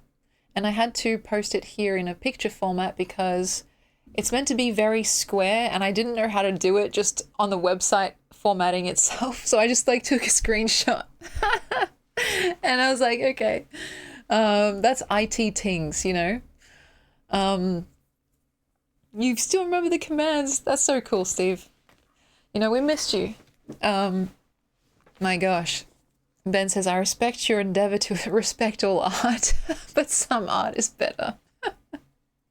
Honestly, I just think some art has more complexity or depth or like technique than others. And look, yeah, the tech illiteracy is part of the art. Look, if Rupi Kaur were to take a peek into my stream and see like the boomy tings relating to the IT stuff, then she would be well within her right to criticize. And yeah, so it kind of goes both ways. It's a give and take. See, I put all my skill points into poetry, and so I feel so high and mighty, right? But then, you know, chuck me into an Excel spreadsheet and I'm like, oh shit, what do I do? So Her streaming setup is probably sick. She's probably got like the most goated setup. Like how much money she made from those books, I have no idea. But with 11 million copies sold, you imagine it's a nice chunk of change, right? She'd have a lot to say about your marketing. Yeah, true. She would actually annihilate me in terms of marketing, in terms of, whatever else she does. So it's like, it's a give and take. A really interesting case study for me is the very first time someone just submitted a blank canvas to a gallery as a finished artwork. Many people got really dismissive. Yes, I can imagine. Even going so far as to state that it isn't art. But I think it's way, way cleverer than they're giving it credit for. I posit that it is art because it poses a question. That being, how little of something can a thing be and still be that thing? I totally agree. It's kind of a difficult question to answer. It's like, people get so mad about like modern art, especially. They think, oh, I could have done that. And it's like, well, you didn't. You think you can do it? Do it. Try it. See what happens. People aren't willing to engage with something at times if it challenges them too far past what they think they know. And so it's like, I'm sure that there's people out there that make derivative low quality art and it's just a grift and it's fine. Well, it's not fine, but you know what I mean? It's like, that's a thing that happens. But there's also a lot of genuinely good modern art, especially minimalistic art, that is doing way more than just being like a single color or a stripe across a canvas. And the people that dismiss it instantly are usually, in my opinion, kind of signaling a close-mindedness, like they're not willing to engage because they've already decided it's rubbish. And it's like, well, give it a shot, give it a second to do something maybe to affect you in some way. And, some of those paintings that are like a single color or like a stripe, people don't realize a lot of those canvases and paintings are fucking massive. Like they're huge, right? And so to actually make the color look so even, almost like it's been printed on, it takes a lot of skill to wield a paintbrush in that manner to get it looking so almost digital at times. And the color has been expertly mixed so it all looks how it's intended to look by the creator. And it's like, there's a lot more going on than just a single color type beat, There's elements of the creation that adds to its interestingness. And sometimes when you see those massive canvases, they're overwhelming because they take up your entire field of view. And let's say it's like a red canvas, it's all you can see. And you feel like, I don't know, something wash over you. And so, yeah. And I agree with you guys, the commercialization of stuff and also limiting factors like access, publicity, etc. Those are the things that, are part of, I guess, the meta structure that's way harder to control. And for me, like now at least, I'm talking purely about the actual art itself. But the other stuff, oh my gosh, where do you even start? It's literally baked into like socioeconomics, politics, the structure of our society. Like that's kind of part of the issue in a way. And so, yeah, it's tricky because how do you help mitigate that? It's kind of going to be a radical change, I would imagine. But I'm going to read this poem to you guys now. It's called Memory Milkshake. And I had a milkshake today, a thick shake, in fact, and it was delicious. So this is kind of topical. Society, I know, right? Okay, ready? 1,000 pearls rolling along a wooden floor. A ceramic vase wobbling off its podium and shattering. A guy in a Mickey Mouse costume trying to scream. The bathwater in Eden. Inebriated vampire. Moose injured, cars speeding away. A king having sex with his cousin. High heels on linoleum. Bell rings for the end of class. The Seinfeld theme song. Hitler with explosive diarrhea. Daddy's calloused fingers. Popping candy. Motorcyclist going 20 over the limit. Throwing a body through a window. Heaven's closed today. Incandescent sign of a gay bar. You walk past, but don't go in. Seething priest. A veil stapled to a tree. Knuckles bloody. Heavy war romance. Full belly not likely. Something moldy. The chorus fumbles. Ouch. Try rehabilitating your missing idea. No remorse. Grenades and a hyperpulse. Countryside smoked. Swallowing the bed that falls off a cliff. Wild thespian orgy where you can only quote Shakespeare. Goddess avoiding you at the cafeteria. Disco ball. Hatching. Worried voice on the suicide hotline asking for your name. Gold on toast. Him in a convertible, raining with the roof down. The moose dies in the end. What do we think? Is it terrible? Is it wonderful? Evocative at the very least? When I wrote this, I was trying to think of the most, what's the word? Ubiquitous noises and images that I could think of. So I don't know how, like, when you guys think of stuff, if you can like hear the sounds and also see the images. But when I read the phrase, like when I read this phrase, 1,000 pearls rolling along a wooden floor, like I can hear that sound. It's like a bunch of marbles going, like, you know what I mean? And so I tried to have as many of those types of like uber evocative sounds and images as possible, if not auditorially, like visually, right? So, and just like small little snippets of something that evoke larger stories. So like the bathwater in Eden, obviously Eden, like the place where Adam and Eve were, the beautiful garden that they got kicked out of, what the bathwater must be like. And then directly following that, following like a watery, imagey thing, inebriated vampire. So what does that mean? A drunk vampire? How does that happen? How did we get here? Did they drink the blood of someone who was drunk and they became drunk as well? Or did they just drink so much blood that they got like drunk in a way that vampires get drunk? It's like, it's almost like hyper super specifically condensed stuff that as soon as you like pull the lid off, it just like, you know, like the can of snakes or whatever, it just kind of all jumps out at you. And then, you know, you've got a lot of high-low mix, which is when you mix the very elegant and refined imagery and words with the very like almost vulgar, crude, profane stuff. You put them right next to each other. So a king having sex with his cousin, that's like pretty okay, well. And then right next to it, high heels on linoleum, like the, you know? And then other stuff that I just thought was super, super evocative because as soon as you read it, you hear it in your mind, the Seinfeld theme song. Like, you know, it's just like, if you know Seinfeld, you know exactly what I'm talking about. And then right after that, Hitler with explosive diarrhea. And then there is a rhyme there, but anyway, there's popping candy.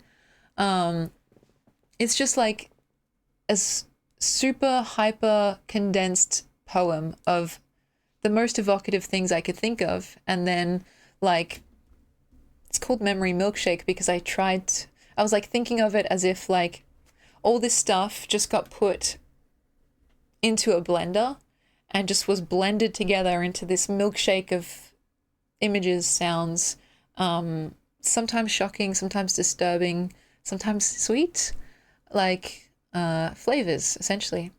A visual soundboard. That's very cool. Thank you. That's a nice thing to say. A king having sex with his cousin is just a very condensed version of most of medieval European history. Yeah, it's pretty true.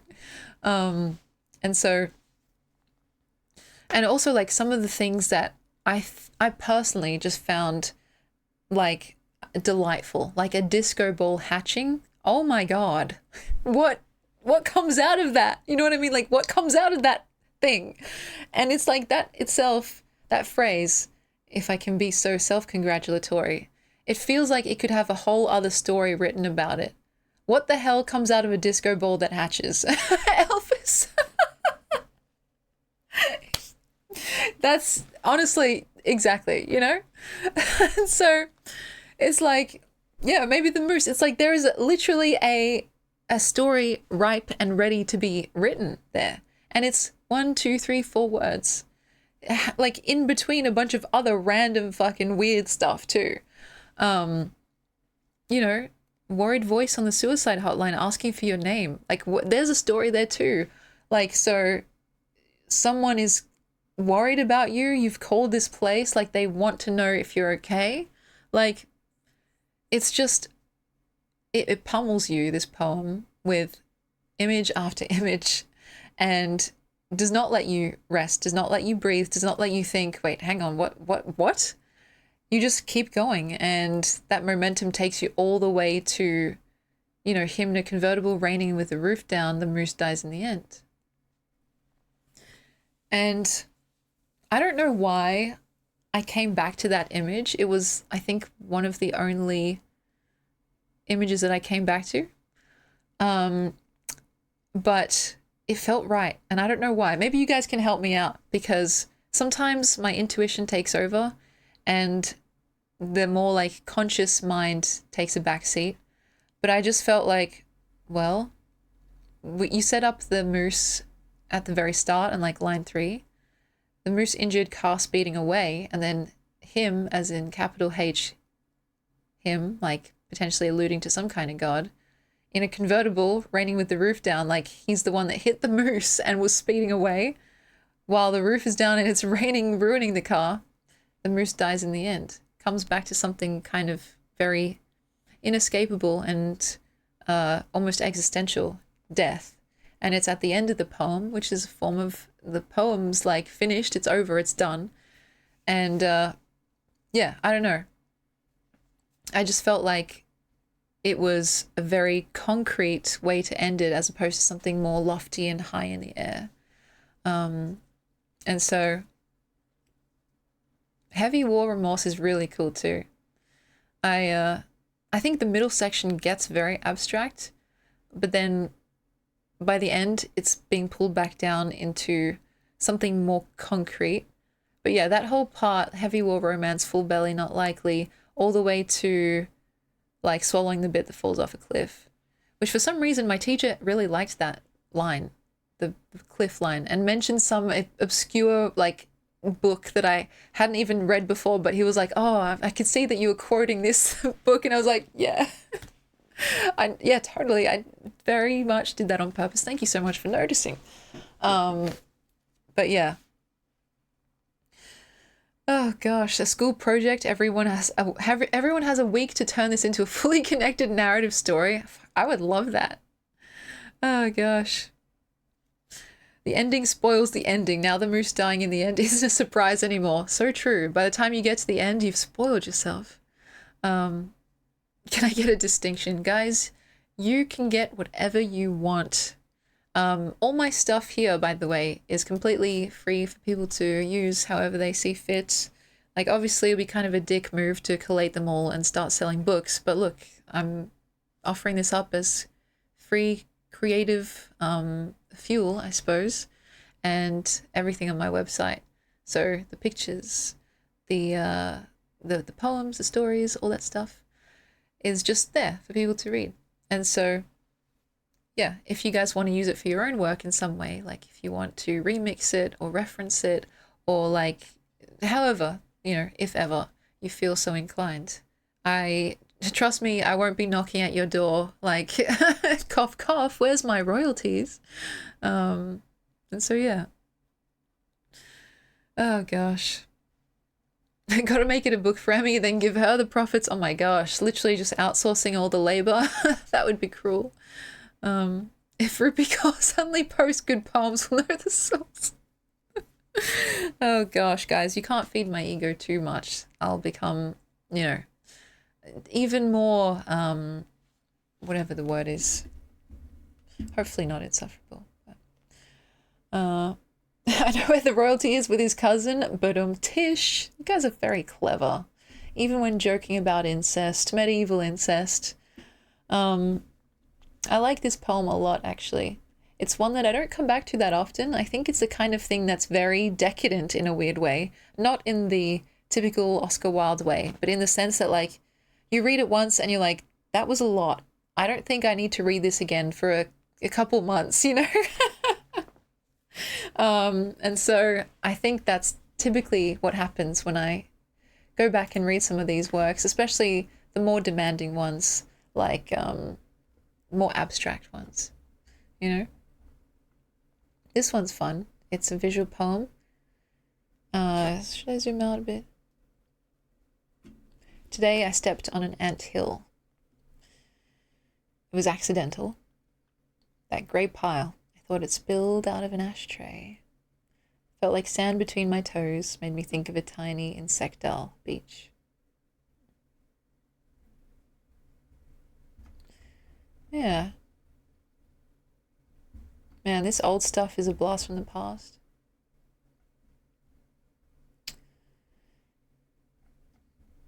I'm just like reading this as if it's someone else's work. Hey, look, there's me, guys. Does that look like me? Back when I was growing out my pixie cut. And I added some anime-esque little hair flicks to the picture. Those ones on the side there, they're not part of the OG image. I am still writing poems, Stevie. I just haven't uploaded the most recent ones. But yes, I've been writing a lot, actually, which I feel good about. You know, not all of it's great stuff, but I've been at least keeping the practice going, and I think that's key for me to keep that momentum alive. What the? Is this meant to be like this? Looks like a prose poem. Oh. This is about Elvis. Of course it is. And thank you, Steve. Are you still writing? Like, what have you been doing? What stuff has Steve and stuff been up to? I can't read to you guys more about Elvis. That's just too much Elvis. For you guys, not for me.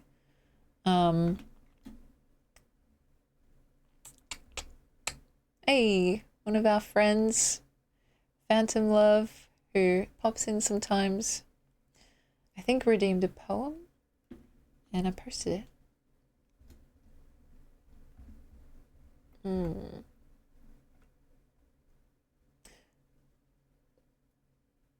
Oh, this is a poem that I repurposed. Honey voiced him saying Emmy.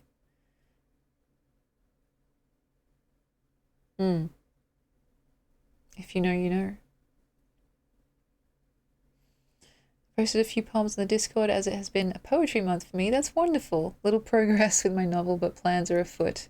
It's it's a marathon, not a sprint. And I totally get that feeling of like, you know, sometimes it feels like it's a crawl, but it's still being generated like in the back of one's mind. So I have total belief and faith that you'll be able to to get wherever it is you need to get. And I feel the same actually about some of my work. Like I've been slowly training my stamina to like write longer pieces, but it's a very like taxing, surprisingly, process. It feels like sitting down and writing words should not be this exhausting or this like not draining, because it's not negative feeling, but it's like draining in a pleasant way almost. It takes something out of you because you're putting so much of yourself into it. And I think that's also what makes it good, right? But that makes it difficult sometimes. So, hey, there's the poem. Whatever he did in those leather pants. Oh my gosh. We're not going to look at that. Exerting, absolutely, Panda. Yes.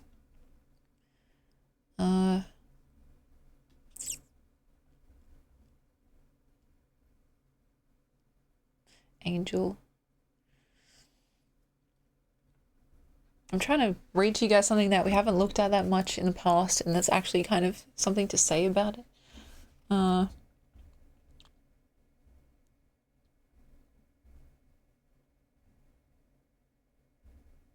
I don't know. Maybe this one. So this is called a cento or a cento. I think it's cento, which is an Italian form of poetry, which is basically like a quilt of a poem where you take lines from other poems and make your own. And so what I did was, well, this is for university. Let me zoom in here.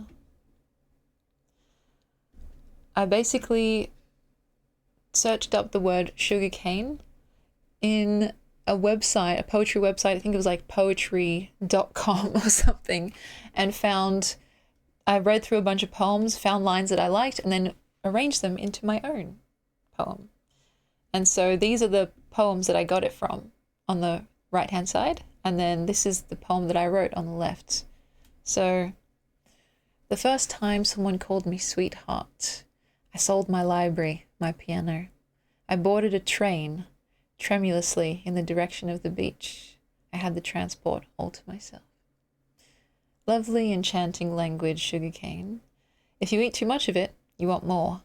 1 part surge, another spray. 1 part the urging you know by name. Into this noise sailed caged birds that sing, birds that talk, and say that a poet wakes up one morning for a single beautiful word. Now, honestly, I think the first 2 stanzas are stronger than the last. Because, I don't know, I don't think it needs to rhyme, but there's less connectedness between some of the lines in that last stanza. And that's okay. It's a bit like a poem collage. Yeah, that's a great way to put it. And so you can see, like, if I click on this, sugarcane, it should come up with the original poem, hopefully. And so the first time, that's a long one. Is that? The first time someone called me sweetheart, I have to find where that line is now. Here. If I can zoom in or highlight it. The first time someone called me sweetheart, I knew sugar was love. And when I tasted my slice of the wedding cake, iced white and washed down with sweet champagne, don't you know sugar was love? Interesting. So I read through a bunch of these and tried to find something that was interesting to me and evocative, and so on and so forth for the next poems. Gilgamesh, 5 versions of Captain Cook, from Omeros. And it was tough because it's like poetry writing on expert mode, you know, more than hard mode, expert mode. Because you have to find something, first of all, that will kind of fit the previous line, the theme. Hopefully it'll rhyme or have some kind of rhythm to it. And it all has to be a poem that has the word sugarcane in it somehow. And so it was tough, but it was fun. And it was weird to see how something can be remixed from original materials into something also original and unique.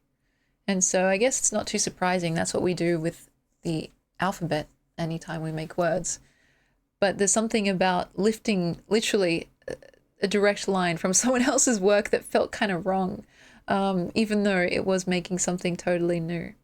So, yeah. A cento. It's an interesting format, and I've never really done it since. It's just that hard. So, what else do we have here?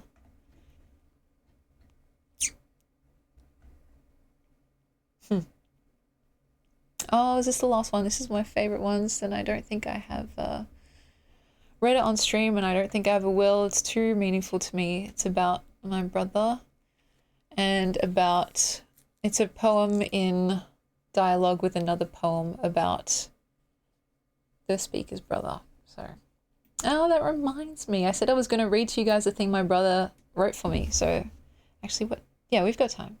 I'll have to find it on my phone. So forgive me for being so rude. There was this girl on TikTok that makes quite dreadful political poetry. I should post it sometime, please. I would love to see that. So I don't think my brother will mind if I share this. I'm not going to say his name or anything. Hopefully. Was it on email? Or I think it was in my files. Okay, I found it. So, I'm going to block out any names like that I see, but I don't think there is any. He called it poem, which is cute. This is handwritten as well. So, dear Emily, in case I don't tell you enough, I want you to know that I'm so grateful to not only have met you in this life, but to have been your little brother. Sorry, I'm just laughing because he did the wrong yaw. Like you are. Oh my god, I'm literally the worst person ever. I'm so proud of the young woman you are. You are infinitely wise, kind, protective in a way that makes me jealous, but not insecure. You're my best friend and you mean so much to me. I hope that everything you ever want you find this year. Also, the reason I'm writing this is because I'm at uni and I thought of you. I promise I'm okay. This is not a 13 Reasons Why moment. But yeah, I love you, little lady. Also, I was thinking after we finish Hyrule Warriors, Age of Imprisonment, TM, we should play the one on the Wii U and then compare. And then he drew a picture of us and our dad in the background. Because our dad is short, so he drew us normal and then he drew our dad like really small on the side. How sweet is that, guys? I'm so lucky. And yeah, I was like, oh my god. I nearly said his name. Oh my god, brother. Am I going to cry when I read this? And he was like, probably not. So I managed somehow to get through, just hanging on by a thread. But he's a very, very, very sweet boy. And I love him so much. Yeah, one of my prized possessions, I totally get what you mean. Like, I'm pretty sentimental as a person, which I suppose is unsurprising. I have a lot of like birthday cards from 10 years back from my friends, like little, you know, trinkets and tokens and little snippets of things from events and all that. And I don't know, I hope that I never have to get rid of that stuff because, you know, this whole house could burn down. Sorry, Auntie.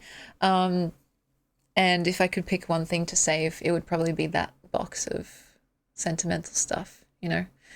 Fuck the streaming gear. I'm sorry, guys. I'll start streaming again from like a internet cafe Wi-Fi situation. If I had to choose, I think I would pick my little cards and everything every time. So, and that being said, I've been trying to be more like, you know, forthright, if is that the right word, with people as well. And, you know, I said this a while back, but for my birthday, like instead of receiving, I tried to actually give my own version of a gift to people, which was like a handwritten letter to all of my friends and all of my family members. And it felt good. Like I got to say things that I probably should say more and probably don't because I get too maybe shy or like self-conscious. And so I wrote like these long letters that were like, actually, they were like, the paper were like this big, right? And the writing was really small and I just filled the whole page with thoughts. Like I didn't stop until I hit the end of the bottom of the page. And some stuff came out that surprised even me. Like I was writing and then I just like, oh yeah, and by the way, I've always wanted to tell you that blah, blah, blah. And it took me like 3 or 4 days straight because it was a lot of writing and a lot of different people that I wrote for, but it was so worth it. And this is such a random aside, and I don't know if it was even that intentional, but when I went to my friend's house recently to get ready before we went to the Lord of the Rings marathon, I was getting changed in her room and I saw on her like little drawer, like, you know, like a dresser with all your clothes in it and stuff, and like, you know, on the top there's like you can put your makeup and your deodorant and stuff like that. Well, like on that drawer was my letter to her and her partner as well. And that was really nice because, like, I don't know, I just thought, I didn't know what people would do with the letters afterwards.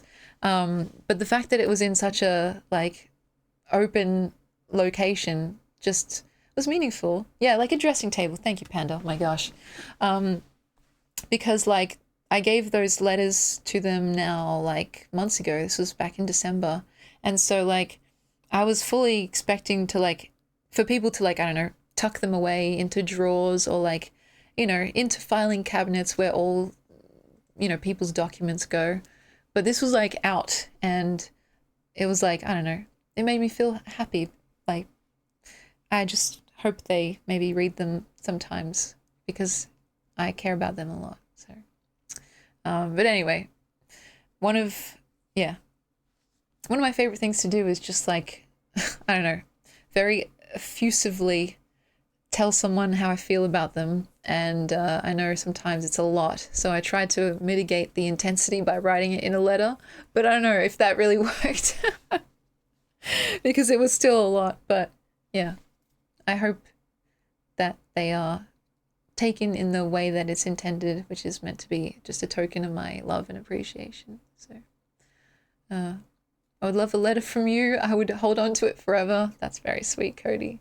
Who knows? Maybe we can make it like some kind of reward, or like when we play games online, like marbles on stream. Because the thing is, like, it costs me nothing, right? I mean, sending a letter in the mail, like, depends on where it's going, I suppose. But it's like, it can't be more than like, what, $5? And so the writing is a pleasure and the sending is a trifle. Wait, is that the right word? Something that's not that inconvenient to do. So one of the streamers I follow has 100,000, is that the right number that I just said? Point redeemed to be sent a letter. You do have a golden cherry, that's right. Have I sent you a postcard before, Cody? I think we were meaning to, and then maybe we didn't like get to or something. If I win, I'd make you write hate mail towards me with the stipulation to be as creative as possible. It's so funny you mentioned that because one of the streamer friends that I have a lot of love and appreciation for, Cal, he has a channel point redeem, which is called, well, he has two. One is the honest compliment, which is what I stole with permission from his channel. And he also has a dishonest insult, which is when if someone redeems it, he'll insult them, but obviously it's in jest and it's all in good fun. So he'll say something very outrageous. And like one time I did it, right? I was like, oh my gosh, what is he going to say? And he was like talking about like, he was insulting me for my poetic prowess and how like it's a weapon that should be used lightly, not used lightly, but I've just been using it willy-nilly. And it was very, very funny. And he has like this whole setup where like he goes into a specific scene that has a council of people, like clones of him essentially being like, like agreeing with him and stuff. And it's really fun. And it's like, yeah, to do like a more comical style of the hate mail, maybe. But I don't know if I have it in me, you know, it hurts me. But yeah, God, that just made me want to watch Cal's stream. He's the one that I wrote honey voiced him saying Emmy for. So the council will decide your fate. Exactly, yeah. And he's got like a bunch of clips of himself like on repeat. So like every now and then he'll be like, that's right, or something like that. Just like saying random shit while the actual guy is talking. It's very creative, and I don't know how I could pull anything like that off, but yeah, mad respect. The Council of Emmys nodding along would be too much for Emmy's ego. It's true. I need to have my clones disagree with me to be like, no, actually, that's not true. But oh my gosh, I don't think I could genuinely write hate mail because it's like, you know how much words affect me, right? And so even sometimes when a word isn't like that rude, but still feels a bit sus, it actually hurts me to say. And that's why it's so hard to read Rupi Kaur's work, not to bring it all the way back to that. But like, and I'm not talking about words like moist that everyone hates and like says, ew, that's gross. It's like, there's certain words when put together that just make me feel like that exact face. Like, and so I try to orient my words around like not saying that stuff, right? But yeah, I don't know. The moist hate is performative, totally. I mean, it kind of became a meme, and then people were just like, wow, that's a gross word. And sure, it's not like entirely pleasant, but it's not like, it's not that bad, in my opinion. Hate mail from you would low-key be a love letter. Yeah, I think if I were to write hate mail, it would be the kind of like hate mail that's obsessed, right? Because obsession, like hate, is not actually the opposite of love, right? It's closer to love than you might expect. I think the opposite of love is actually apathy. And so if you hate something, it means you actually care enough to give a fuck. And so it'd be like, I hate how devilish you are, you handsomely, disgustingly smooth operator. Yeah, most of all, I hate how much I think of you. Exactly. I hate how cool you are and how sexy you are. It's just like, it's almost like a, what's it called? Like a backhanded compliment, a backhanded insult. So we could bring that, we could make that happen, I think. But yeah. Knowing you would start it off as mean, but do an abrupt shift into kindness. Well, if I were genuinely writing something that was intended to be, you know, taken as, not a joke, but like taken lightly as a token of affection, I would not start writing genuinely, you know, rude shit, because I wouldn't do that to you guys. I'd probably write something that sounds rude but is actually quite nice, which is hard to do. But I could probably work something out. Hate mail for Joma. Never, guys, never. Yeah, test your creative limits. That's actually true. It's very Oulipo inspired. What's the most, like, kind of sarcastic or sardonic thing that I've written about someone? I don't know. I definitely have in the past, but it's not really been hateful. More just like, I don't know, exasperated. More like that poem we read before about the guy who carved his initials into the tree. Maybe that should be my homework. Write something hateful. To write something technically proficient that is also slightly, whatever the word is, you know, has got something to say and is not afraid to say it. A roast, yeah. I love a good roast, actually. Join the dark side of poetry. Well, yeah, like roasting is a tale as old as time. Like it's a practice that's been done for many, many years. And there's a lot of artistry that goes into a good roast. Like you have to hit someone where it genuinely hurts, but not too much.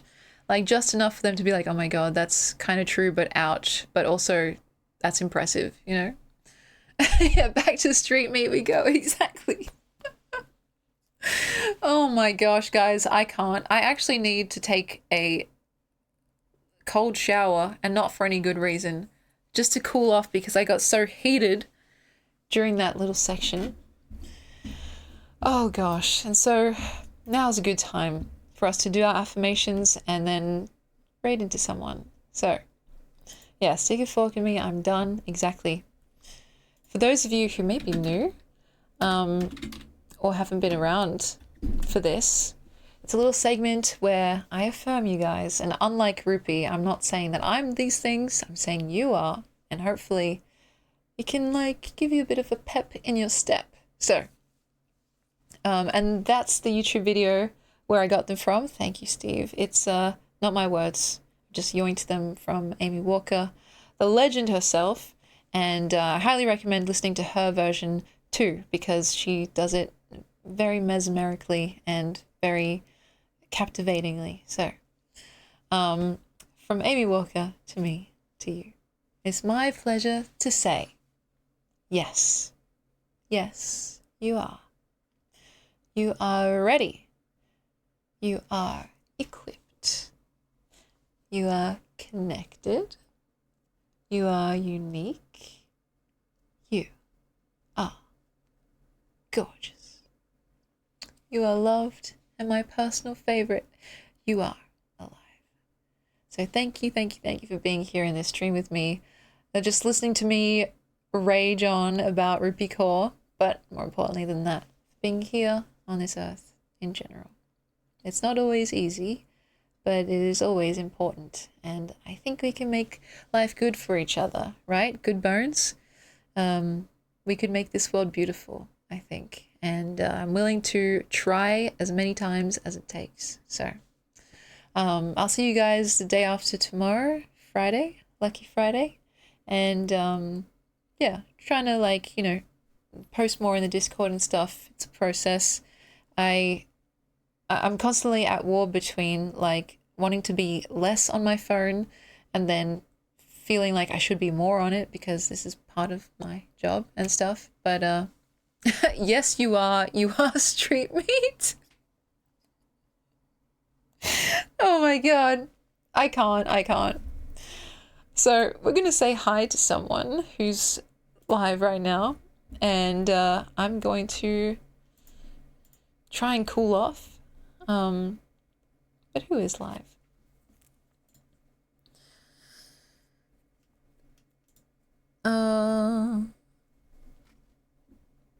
Ariella? I do love Ariella so much. She's a singer. Her voice is a lot more steady than mine. And she's playing trombone champ. Okay. There we go. So, thank you guys so much for joining me today. It's always a pleasure, and yeah, nowhere else in the world or in any universe do I get to sit down, rant about poetry for like 4 hours and hang out with some of the coolest cats on the internet. It's wild, and I'm grateful for it every single day. So, thank you again. Behave, or at the very least, don't get caught. Hugs and kisses, cugs and hisses. I will see you all Friday. Let's say nice things to Ariella now. She's very dear to me, and yeah, be nice to her. Bye. Oh gosh, Rupee Kaur, what can I say? I'm so sorry. I didn't mean to drag you, but